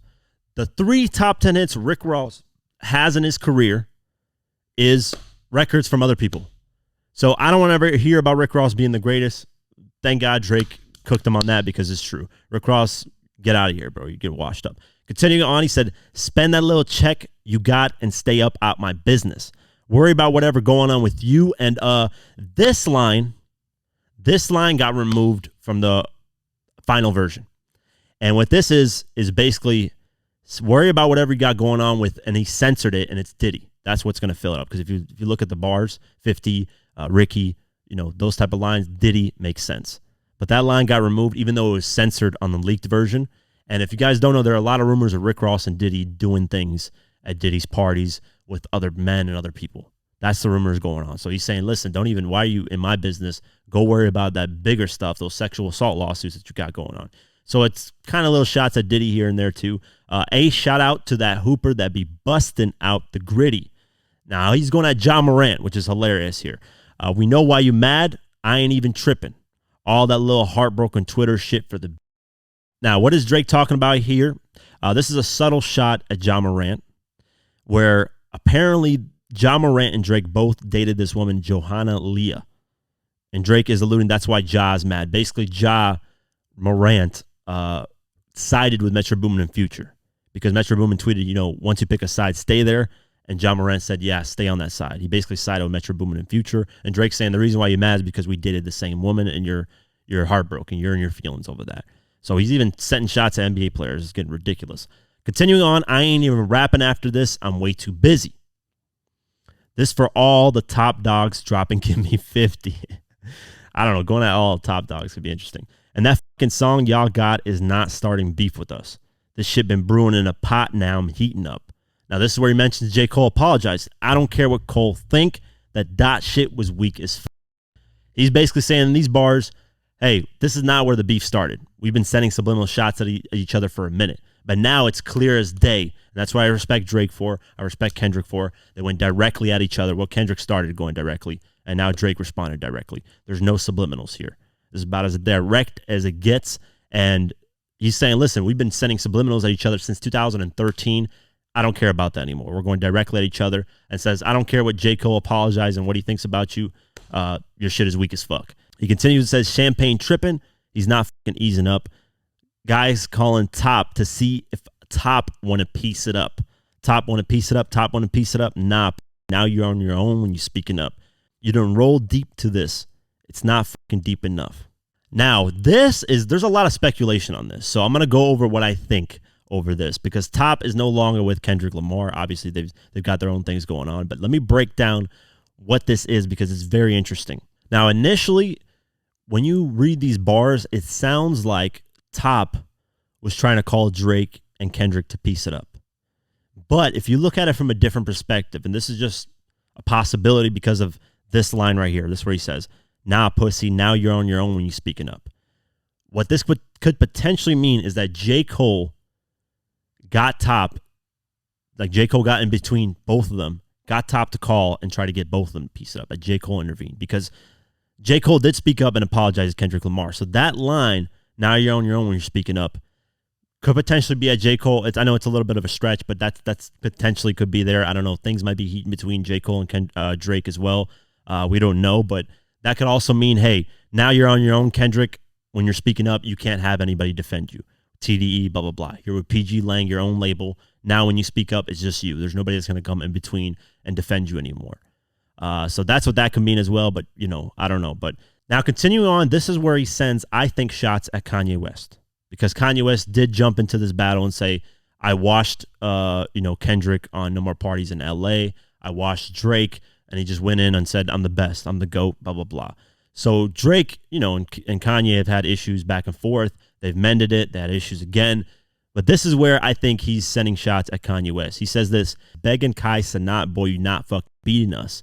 Numbers-wise, I'm out of here. You're not fucking creeping up. Money-wise, I'm out of here. You're not fucking sneaking up. Cornball, your show money, merch money, feed to us. I'm going to let you guys work it out because I seen enough. That ain't even everything I know. Don't wake a demon up. That ain't everything I know. Don't wake a demon up. Drop and give me 50. All you guys teaming up. The reason why I think these bars are going at Kanye West is because Kanye sent Kai Sanat some clothes, or he bought some, and then he was clowning the clothes, and then Kanye got mad at that. So you guys can check out the clip. Yeah!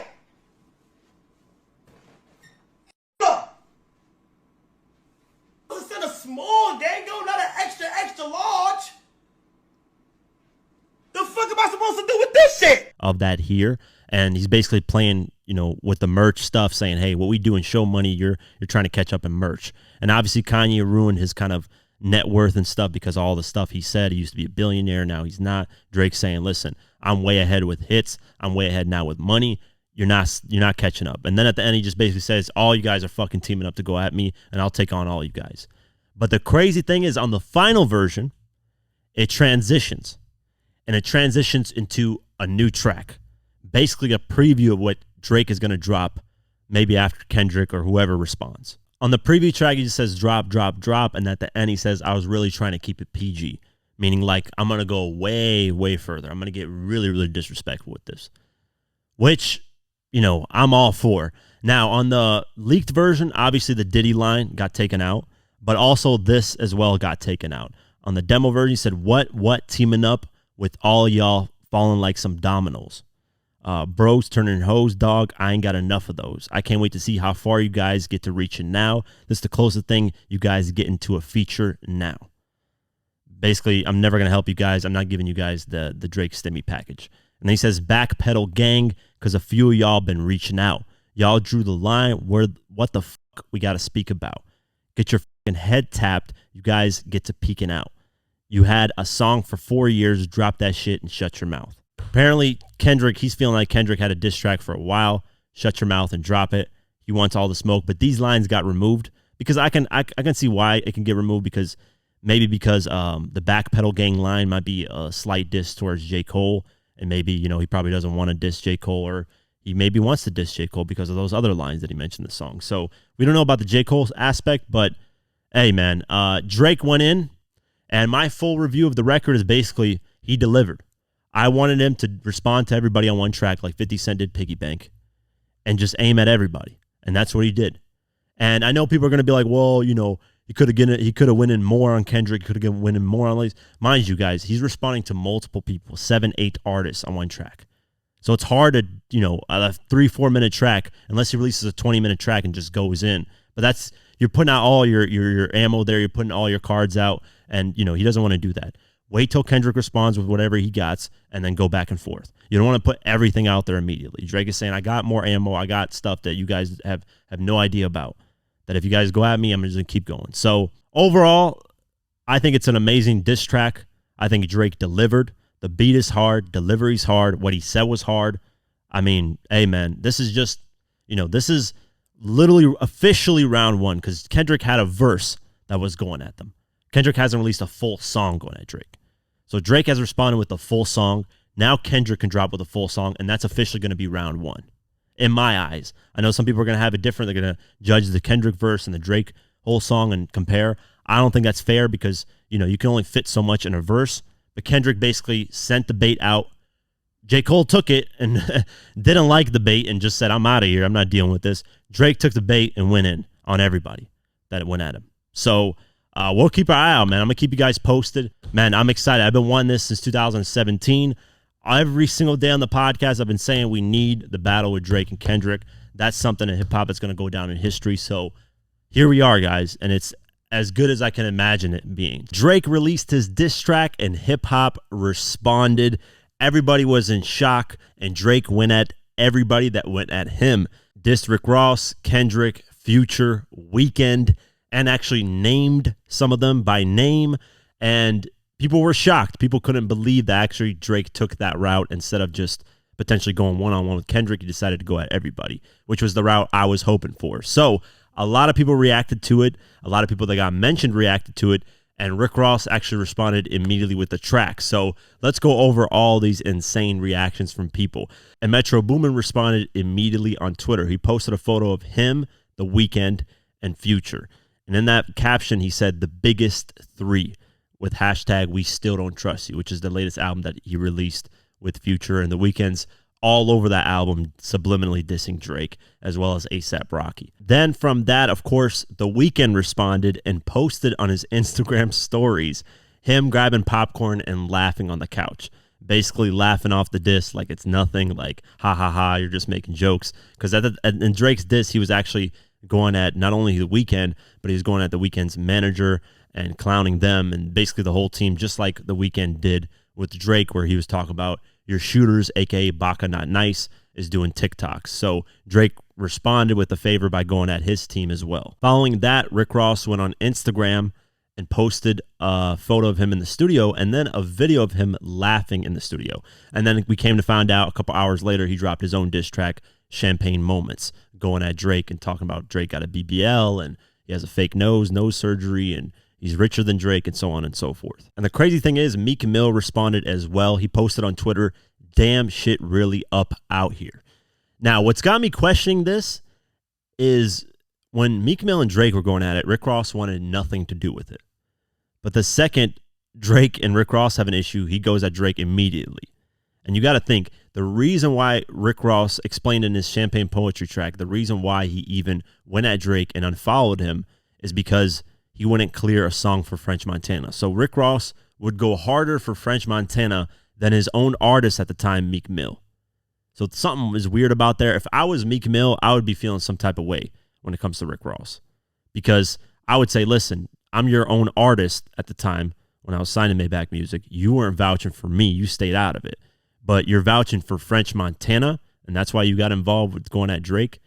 I don't know. Maybe Rick Ross and French Montana have more of a close relationship than Meek Mill, but that to me is weird. And if I was Meek Mill, I would have some issues with that. I would look at Rick Ross sideways and be like, is this guy really the guy that has the best intentions for me? But that's just me. I just noticed that it was very weird on Rick Ross's end to do that. But moving on, SZA responded and she got mentioned in the Drake diss. And Drake was just talking about how you're not in the big three, that SZA got you wiped down, Savage got you wiped down, Travis got you wiped down, meaning that they're way bigger than you and they should be in the big three more than you should. And then SZA responded on her Instagram stories with a funny video. So now why am I in it? And you could have did it. See how I get wrong because you never apologized. 50 Cent responded to the Drake diss, and Drake mentioned 50 in his diss, and he said basically, you guys got me acting like I'm 50, meaning like 50 Cent going at everybody, dissing everybody. And 50 took wind of that, and then he started to respond. So on his post, 50 posted the Drake song, and in the caption says, all you ninjas got smoked by a light-skinned guy. LOL, y'all better get high as a motherfucker and come up with something.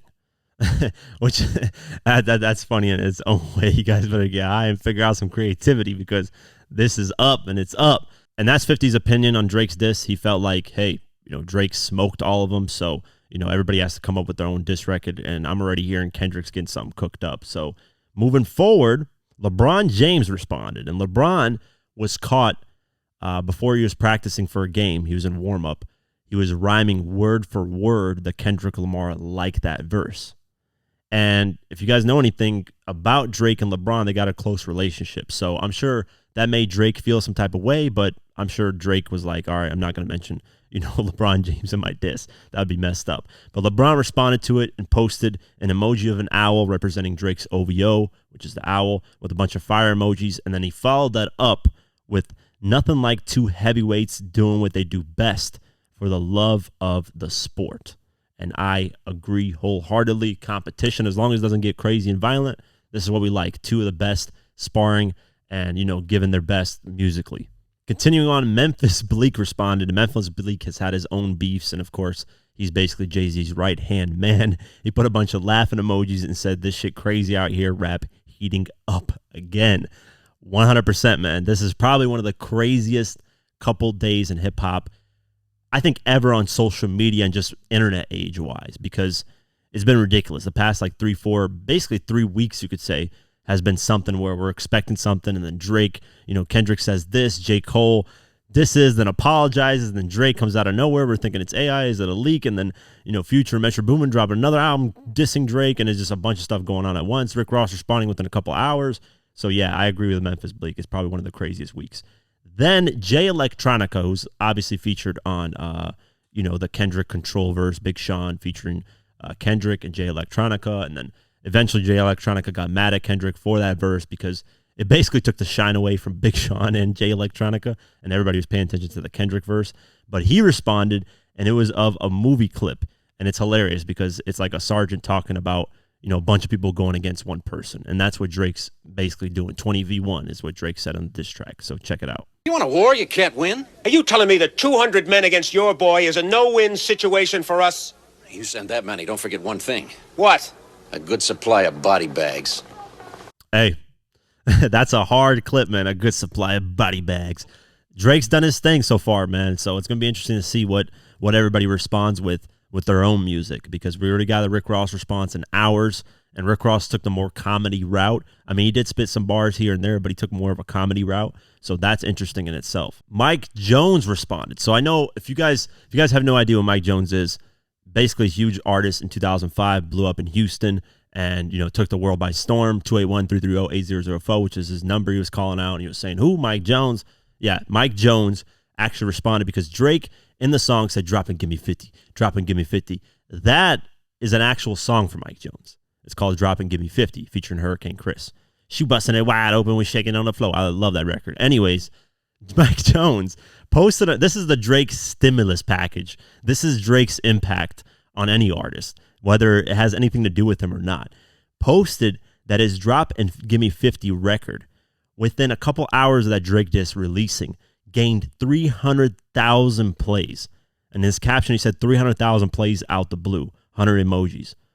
So that's an insane boost. 300,000 plays immediately just off Drake saying drop and give me 50, which I wish Drake would have kind of used that Mike Jones track in a way. And if you look more deep into that drop and give me 50 line, yeah, it's talking about, you know, TDE's split on Kendrick's label and how Kendrick's getting 50% and TDE's getting 50%. But think about this. Drake was comparing himself a lot to Michael Jackson and Michael Jordan. And in the song, he's basically, with saying drop and give me 50, he could be also referring to Mike Jones's track and saying, who are you? Because Mike Jones would always say, who? Mike Jones and MJ. You know, Mike Jones, he could be saying, you're nobody. Who? Like, who are you? That's another thing. I know it's a little bit of a stretch and a reach, but thinking about it, it's just like that connection would be really, really deep for hip-hop heads that know about Mike Jones's music. So that's interesting in itself. Regardless, it helped Mike Jones out a lot. 300,000 streams. I'm sure now it's even more, but just off Drake saying that got him streams, which is the crazy influence on Drake. The funniest response, I think, out of all of this is this response. So Drake, when the song leaked and came out, Drake posted a photo of Uma Thurman, the actress in the Kill Bill movie, and she's going up against like 20 people, and it's just her. So he posted that photo, insinuating basically, hey, I'm one rapper going up against all these people just like her. And the funniest response is she responded to that, and she offered Drake the actual outfit from the movie on her Instagram. She tagged Drake and said, need this, and posted the outfit. That is probably the coldest and coolest response ever. I mean, that shit was just funny to me. I don't see actors getting involved in this stuff, and that reference is just hilarious, man. So shout out to her for having jokes about everything that's going on. But yeah, that's it for all the responses, some hip-hop, some not hip-hop. And there are, of course, a bunch of streamers and just hip-hop people in general that were reacting to it, and social media just went ablaze, and people were surprised. But this is just the start of it. A lot of people think this is round one. I don't know if I'm going to count Kendrick's verse on Like That as officially a round one. That's kind of the things that started everything. But Kendrick still hasn't dropped like a full diss track going at Drake. So I don't know. I think, as time goes on, people are going to kind of revise history. Because if you think about it, the Jay-Z and Nas thing, Jay-Z started with Super Ugly. But what do people compare? Ether and Takeover. They don't talk about Super Ugly coming out first. So I think that might be something that happens, where Kendrick drops the Like That, and people are going to kind of forget that years down the line and just talk about Drake's push-ups tracks and whatever Kendrick releases after that. And with the quickness, William Roberts, a.k.a. Rick Ross, has officially responded to Drake. Yes, that quick. The second the Drake diss came out, it leaked online. Let's talk about William Roberts. He caught on to the track that came out from Drake dissing him and has responded immediately. It took about 3-4 hours for him to respond. He responded first on Instagram stories, laughing at the situation while he's in the studio. Following that, literally like an hour later, we get a song from him called Champagne Moments, which kind of sounds like Rick Ross. You know, he's known for these extravagant bars that make you feel rich. So Rose decided, hey, you know what? Let me go at Drake immediately. And a lot of it starts out with Rick Ross talking about these fancy things that he's doing in his life, you know, those extravagant bars of his lifestyle. So it starts out saying, fish tanks and marble floors, living big and bad. Guys laugh until they hit with my official jab. Okay, Rick Ross saying, I'm here, man. Crack smoke is the exhaust from my pen and pad. Ghost writers, they get to floss what you could have had. Record label taking a loss. Are you in your bag? You a worker wanting to chart. Don't make me laugh. And the way I take these bars is basically Rick Ross saying, listen, my Maybach Music record label was successful. I had Meek Mill, I had Wale. Boom, I was doing my thing. Everybody heard Maybach Music, and I was working with all these artists. I was prioritizing my label. You're not prioritizing your label. OVO Sound is flopping. Nobody's, you know, big out of there, and really when you look at it, nobody really is. Party Next Door is probably the biggest act out of there. And he's saying, you know, you're working for Universal Music Group. You know, you're a worker. You're not a boss like me who owns his own label and who's successful with his own label. He continues, says, get the mon time by my watch. This is a different time. Living life fine. I'm getting high as your shit decline. I disagree with that, Rose, but I mean, that's how you feel. Who believes he moving keys in his Louis V's? Run up on you and snatch your chain. Watch you bitches bleed. And this is just a direct response to Drake's diss where he says, you guys aren't going to take my chains, which is a response to Kendrick's like that where he says, we're going to be snatching chains. He continues and says, feel the pain and just describe when you really ride. Either you guys getting money or ready to die. B.I.G. give a f*** if you Chi-Ali. You got it and you keep it tucked if you be by me. Do the job, better known as Charles Schwab. Double R's spread through the yard, and I swear to God. Good bars. I mean, pretty good bars. The chorus goes, pop a perk for the Ville, go and count me a mill. Kill you guys for free, do it for the thrill. Now, this is where I feel like Rick Ross got Drake on this part. He said, guys leaking their records when we speaking directly. If we keeping it gangsta, when you see me, you check me. White boy, I see you, yeah, check. I agree with this. So Drake, you know, dropped that track. It was leaked. So a lot of people were speculating, hey, is this AI? Is this real? What is going on? Drake never officially just dropped his diss and kind of just made it aware that, hey, it's my track. I'm going to everybody. He's saying just stop, you know, sneak dissing and sneak dropping records. Like, go at us directly, which now that we confirmed that the track is real, Drake actually went at everybody. Rick Ross saying, hey, we jumped on the Future Metro Boomin album. We're direct. We dropped immediately on Friday. You know, there's no questioning what's going on with us. Continuing on verse 2, Rick Ross goes a little bit more in and says, getting bullied, don't walk up on me because the clip is fully. Guys don't want to push me. I'm like, really would he? Like his moves, but he never had to fight in school. Always ran, another guy had to write your grooves. Flow is copy and paste. Wheezy gave you the juice. Now, in this always ran line where another guy had to write your grooves, he's, you know, alluding to the Drake ghostwriting rumors, which is nothing new. But he said, flow is copy and paste. Wheezy gave you the juice. He's saying, listen, you just took Lil Wayne's flow, which, you know, certain tracks here and there, you can kind of hear it. But, I mean, that's Wayne's influence in general. You can hear that in a lot of artists, music in today's time especially. And especially since Drake is basically Wayne's, you know, protege, the guy who came up under Wayne. You know, it makes sense. But in this line, he's saying, listen, if it wasn't for Lil Wayne co-signing you, you wouldn't be the guy that you are right now. And to be fair, that is kind of true in some sense. Yes, Drake gave a lot of people hits, but if Drake wasn't co-signed by a lot of these people, would we really like him as an artist? I remember this vividly too. So nobody can really question me on this when I'm saying this. I remember this vividly. When Drake first came out, a lot of people were questioning whether they wanted to listen to Drake because he had the whole acting background, Degrassi. He was in a wheelchair on that show. He was, you know, a Canadian rapper, which nobody took Canadian rappers serious at the time. Just, you know, this guy that nobody really could take. Back then in hip-hop was a lot more. Kanye kind of changed it up. So, you know, Kanye pretty much birthed a lot of these artists. He changed it up from gangster rap to more, you know, being about backpacks and, you know, skateboards and all this other stuff. Wayne did that as well with the truck fit later down the line. But, you know, at the time, a lot more of the gangster rap was still going on, so people were questioning Drake's credibility. So I can kind of see that trade-off where Drake gave a lot of people hits, but a lot of people also co-signed Drake. So he's saying without the Lil Wayne co-sign, people weren't really fuck with you like that. Then he continues, says, another white boy at the park want to hang with the crew. Now he's calling Drake a white boy. Pulitzer Prize winner switching up like dyed denim. Get incentives for all the killings while we ride rentals. Basically, we're going to be doing drive-bys and stuff in these rentals so nobody can catch us. Look me right in my face. He beginning to shake. Told you guys stay scheming. I predicted my fate. This is the Rick Ross track, Stay Scheming, with Drake on it in French Montana. He said, I predicted that people are going to be scheming on me. So he's referencing that. Got more money than you. Fuck you want me to say. 50 mil for the crib. Where you want me to stay. I can shoot up the block. I got pictures to paint. Let you DM my hoe, but God, you can't. Let you get on my songs. It was good for your face. Now it's on. Ain't no room for debate. This is where I'm like, saying that you got more money than Drake. We don't know both finances, but Drake's a billionaire. It hasn't been officially confirmed, but Drake's damn near a billionaire. The guy got like a $500 million deal from Universal Music Group. Like, the guy just generates money like it's nothing. It's like anything that guy touches, especially just for music, is out of here. So Drake, I think I'm just saying, I don't know 100%.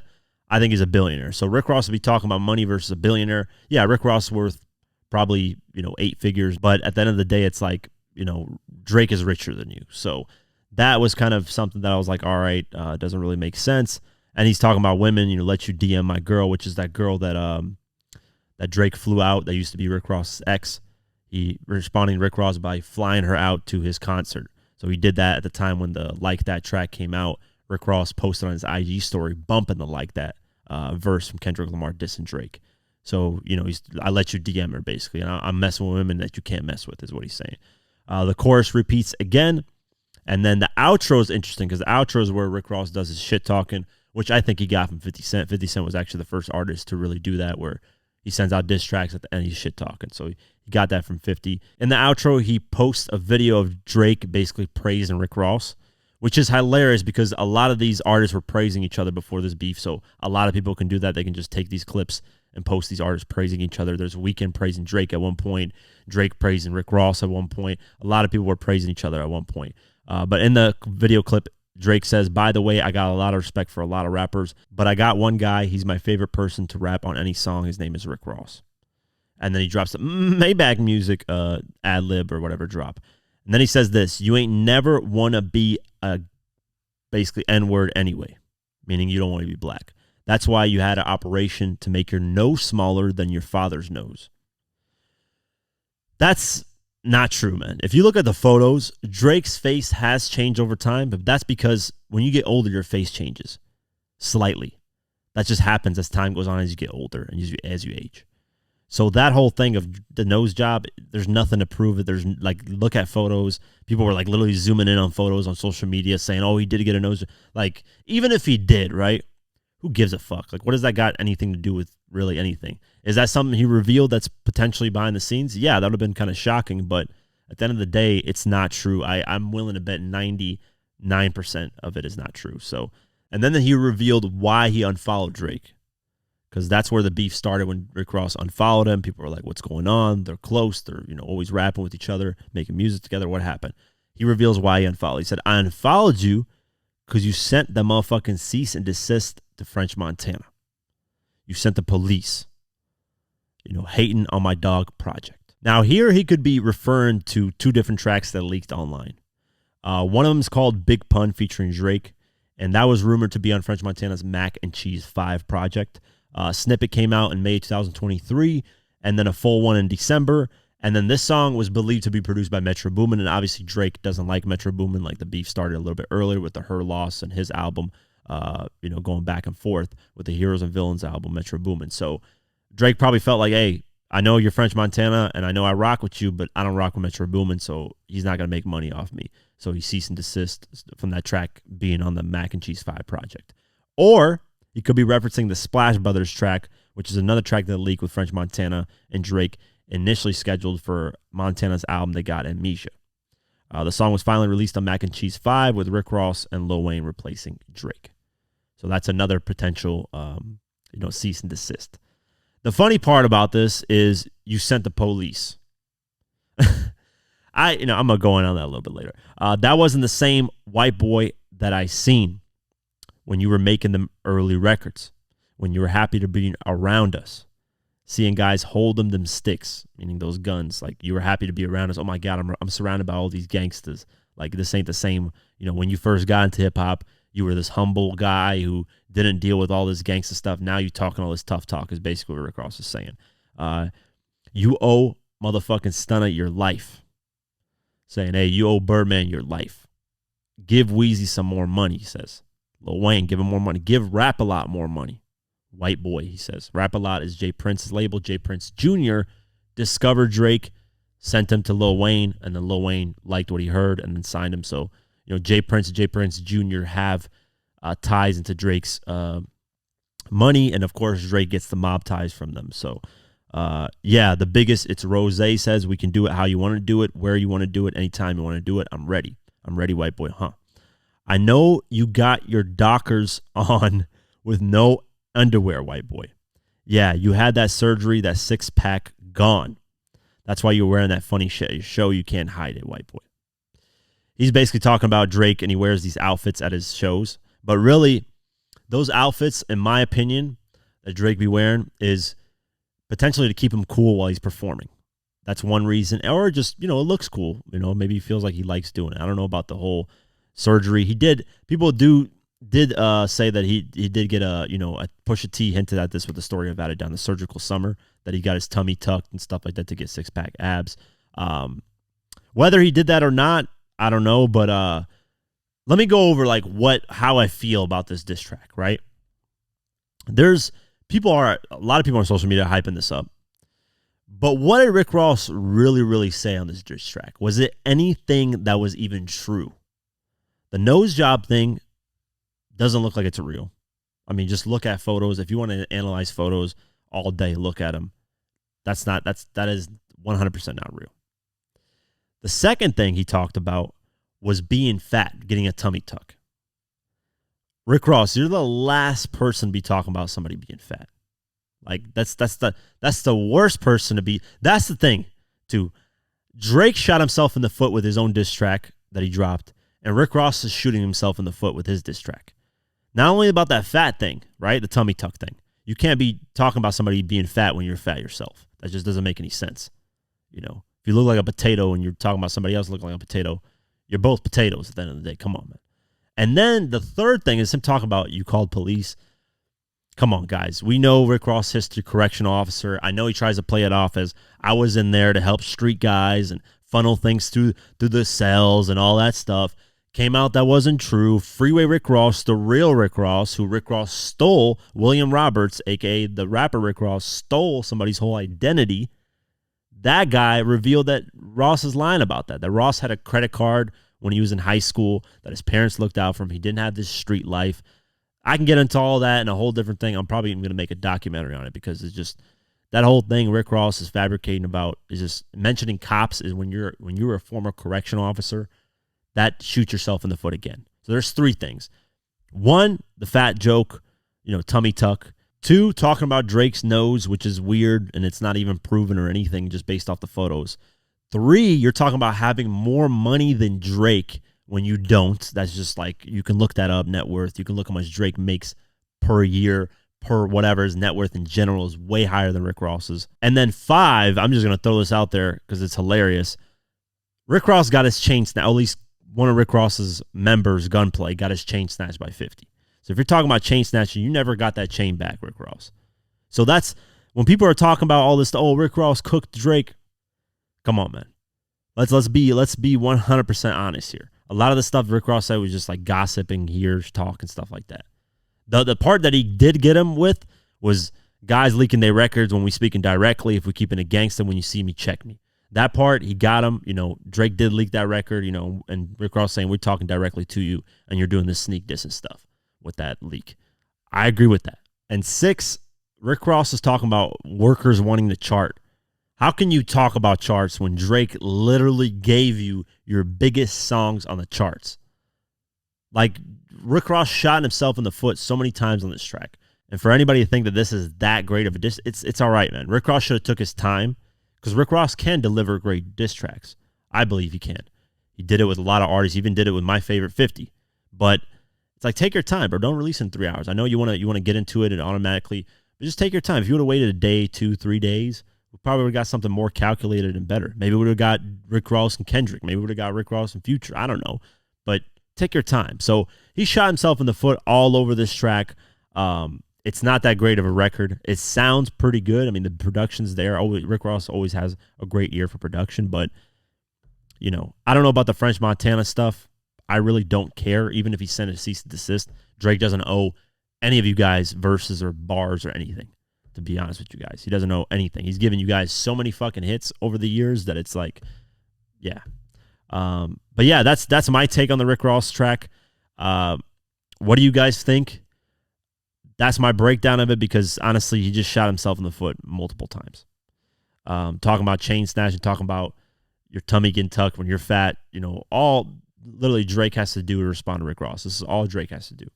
Quote that song on You Ain't Even Know It. Put Molly on her champagne, she ain't even know it. And just talk about how, you know, you want to rape women because you're unattractive and fat. That's all Drake has to do, really. And it's over for Rick Ross, because that line in itself should have been analyzed and should have actually got Rick Ross the hell up out of here. Because real rappers don't be rapping like that type of shit. That doesn't cross, a guy who doesn't do that stuff doesn't cross their mind. But of course, you know, we let things slide in hip hop, unfortunately, in a lot of things. But yeah, that's all Drake has to do, man. Do a little bit here and there, quote lines that got him cooked. Mention the Diddy thing again, because there's a lot of rumors flying around with him being Rick Ross flying around with Diddy and doing things that are weird. So, you know, this was all right. This was all right diss track. It wasn't anything too special. But yeah, that's my thoughts on it. Drake has responded to the Rick Ross diss track. And he responded in probably a funny way. Honestly, I thought it was funny. And, you know, 50 Cent decided to get involved in between it as well, because 50's been very active and an instigator in a lot of this stuff. And then Rick Ross responded to Drake. So what did Drake say after the diss track? He posted on his Instagram story a conversation that he had with his mom on text messages. And his mom caught wind of all the Drake nose job headlines, surgeries, all those headlines that were happening because of Rick Ross. And she texted him and said, "Obs, the internet is saying you got a nose job. You look the same to me in the kitchen today. I can't believe you would get one without me." And with a little like covering face emoji, said, "'Cause you know I always wanted one. Don't tell me that you got tattoos without me and now this too." She put a question mark. Now, Drake responded with a bunch of laughing emojis and said, "I would have gotten us a 2-for-1 deal if I went, ma." It's coming from Rick Ross, the guy I did songs with. He's gone loopy off the Marjanro. He hasn't eaten in days, and it's turned him angry and racist. He's performing at proms for money. It's bad. Don't worry, we'll handle it. And then he tagged Rick Ross and said, "You're one nosy goof." And that was hilarious, man. Just saying, you know, Rick Ross is angry and, hungry, and that, you know, he's performing at proms for money, which was true, because last night after Rick Ross released that diss track, he went that night to perform at a prom. So he's clowning him there, saying that, you know, he needs money just to perform at proms, because Rick Ross on his diss track was also saying he's got more money than Drake, which, you know, you can just Google it and know that that's false. But that was Drake's response, denying the claims, of course. And honestly, if you look at the photos, it doesn't look like he's gotten anything done. So that Rick Ross thing, I think, in my opinion, is just gossip talk, just to clown him. Then Rick Ross caught wind of that, posted a story and said BBL Drizzy with a nose emoji, tagging DJ Khaled, and then called him Pinocchio Drake.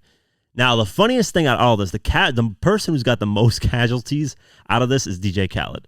Like, how is he going to create his next album?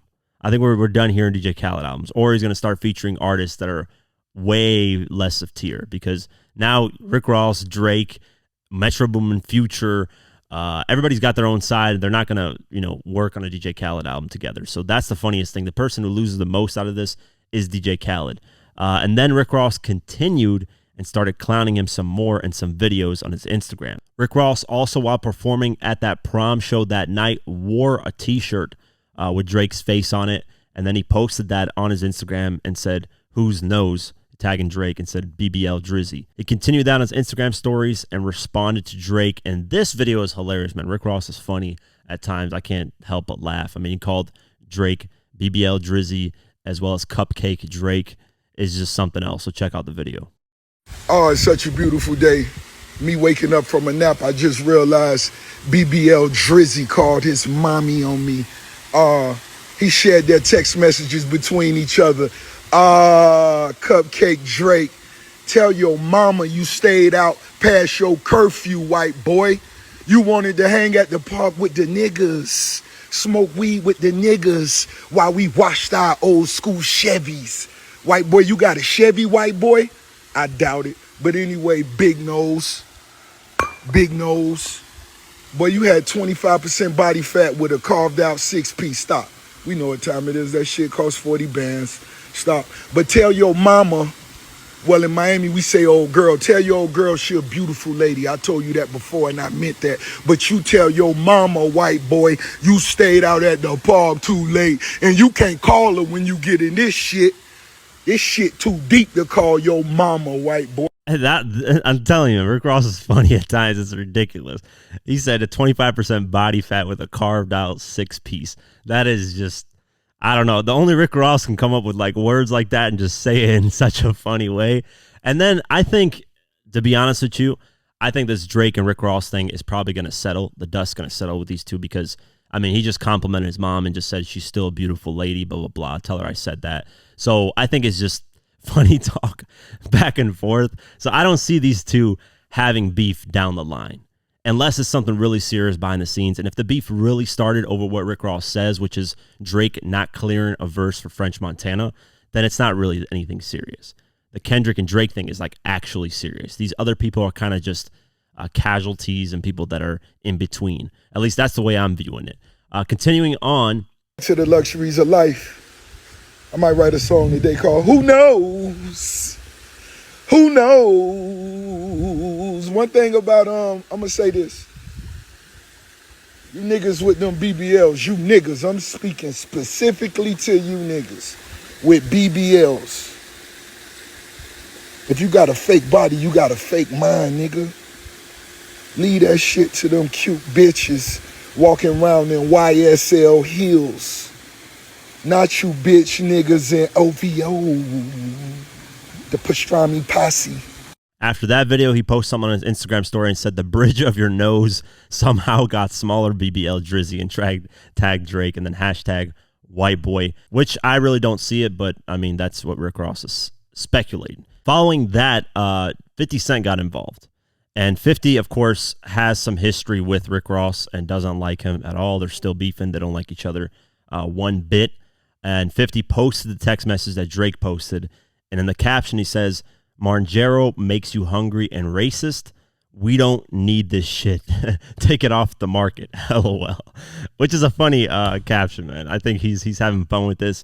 There is speculation. DJ Who Kid posted a photo, army photo, and said coming soon. More coming soon. It wouldn't surprise me because DJ Who Kid is somebody who really, really wants 50 to get back into music. Every time 50 does an interview with DJ Who Kid, he talks about, hey, I want you to drop new music. When are you coming out with new music? I wouldn't be surprised if somehow Drake gets 50 involved into this. If the Drake and Rick Ross beef is actually real. Like if it's serious, Drake will probably somehow drag 50 into it. And 50 wouldn't mind doing it. That's just 50's never liked Rick Ross since they started beefing, and he doesn't care about joining a side. But I mean, 50's also cool with Kendrick and Aftermath, so that's another thing there. So who knows what's going to happen, but that's the back and forth. Drake has denied it. Of course he would. And Rick Ross is still clowning him. So we'll see what happens moving forward with Drake and Rick Ross. Right now, do not get distracted. The main show is Drake versus Kendrick. Kendrick started with Like That. Drake responded with the Push-Ups diss track. So we'll see where we're going to get there, and we'll keep our eyes posted on if anything else changes. Continuing on, after all this drama with Drake, Rick Ross, and everybody else involved, Birdman has made it vehemently clear he's not dealing with any of the bullshit. And he posted a photo of him and Drake. And in the caption on his Instagram stories, he tagged Drake and said, "I'm riding with you for life. I got your back. Surprise party. CMRGYMCMBOVO," which is a bunch of tags of all the labels tied. And they tagged Cash Money Official. Now, of course, Birdman's going to ride with Drake. Birdman said a while ago in interviews that he's always going to be in business with Drake. Obviously, masters and all the publishing and stuff. I'm sure he owns a lot of percentages of Drake. That's why when Drake released his diss talking about TDE owns half of your publishing, Drake's the last person to talk when it comes to that because he's shooting himself in the foot with that diss on that portion of it because, come on, man. You were signing one guy that's signed to another guy and this signing three guys, like Pusha T said. Birdman, Lil Wayne, Universal, Jay Prince, and whoever else is in the contracts and stuff. Ultimately, Drake got out of the Cash Money, Young Money umbrella, I think after he dropped Scorpion, which was the last album he had under with them, or maybe before that. I don't remember correctly. It might have been More Life. But regardless, I'm sure they had good splits when it comes to Drake. So Drake talking about that stuff never really made sense to me. But, it's just talk about, maybe Drake had more than a 50 split. So that's why he's probably talking tough when it comes to that 50 split. Well, Rick Ross decided to jump in. Rick Ross has not been kind to Birdman.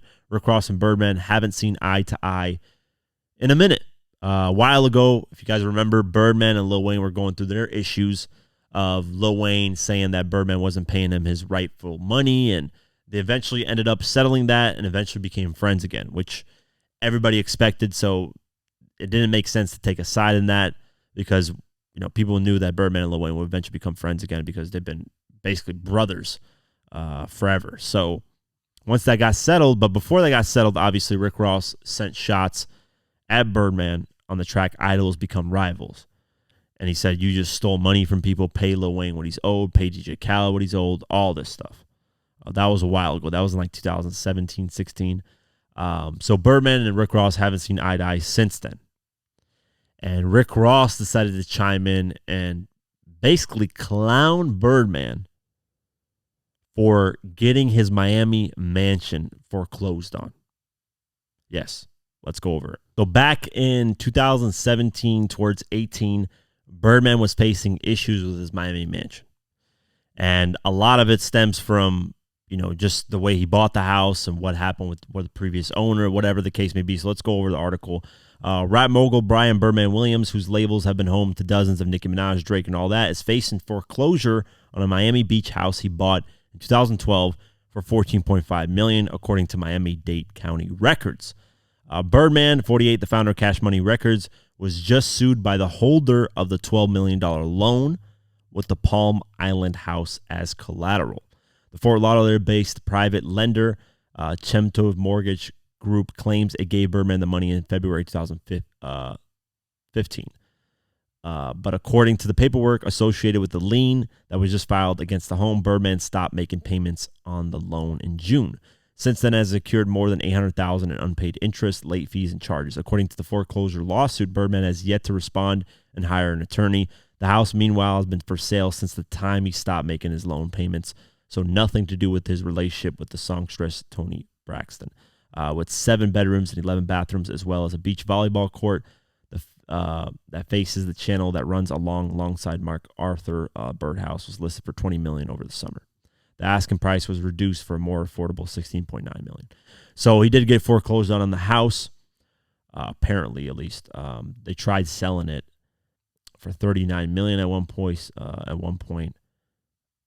and apparently it got really messy and more things got into the way. But so after facing all those issues with the loan and all that, eventually Birdman sold the house for a whopping, and this is in November 2020, for $10.85 million. So he took a massive loss. He bought it for $14.5 million. Then dealing with the loan and all the incurred interest, he took a loss. He definitely took a loss on the house. Ultimately, it did get foreclosed on. It didn't get foreclosed on technically. It was facing that, but ended up selling. So he lost money on it. But Rick Ross the reason why I'm talking about all this is because Rick Ross decided to clown Birdman because of that. And he was out on his boat in Miami and pointed over to Birdman's former house location and clowns him for that. While he's out on the boat in Miami, he's bumping a bunch of Birdman's music and just having fun. Hey, that's what Birdman house was at, right over there. Stunner. That's where your house was at, right there. The little island over there.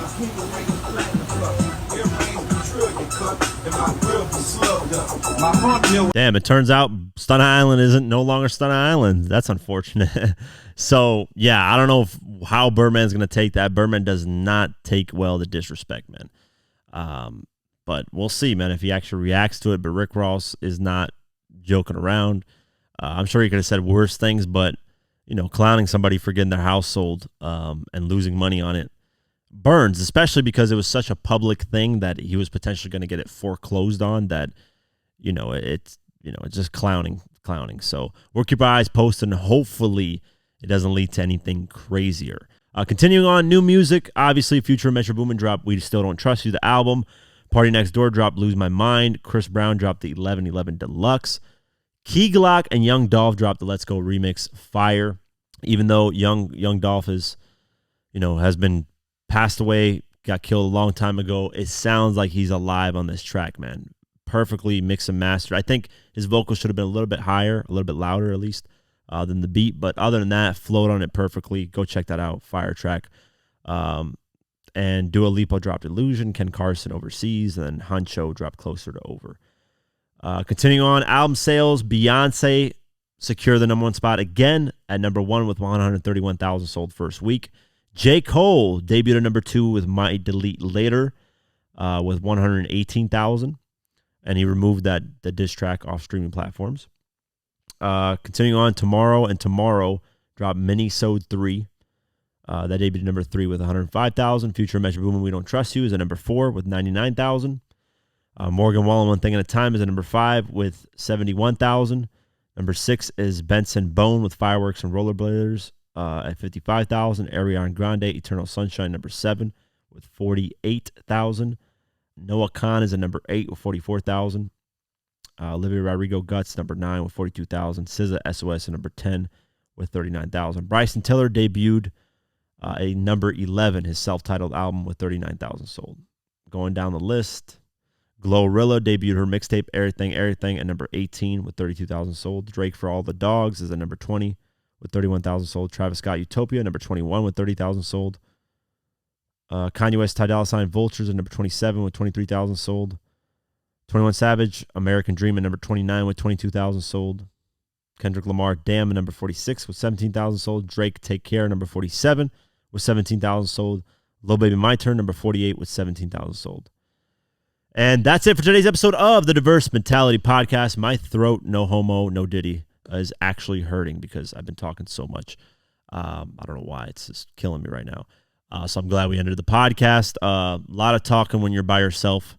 It's work, man. It's definitely work. So, powered by Golden Eagle Energy Drink.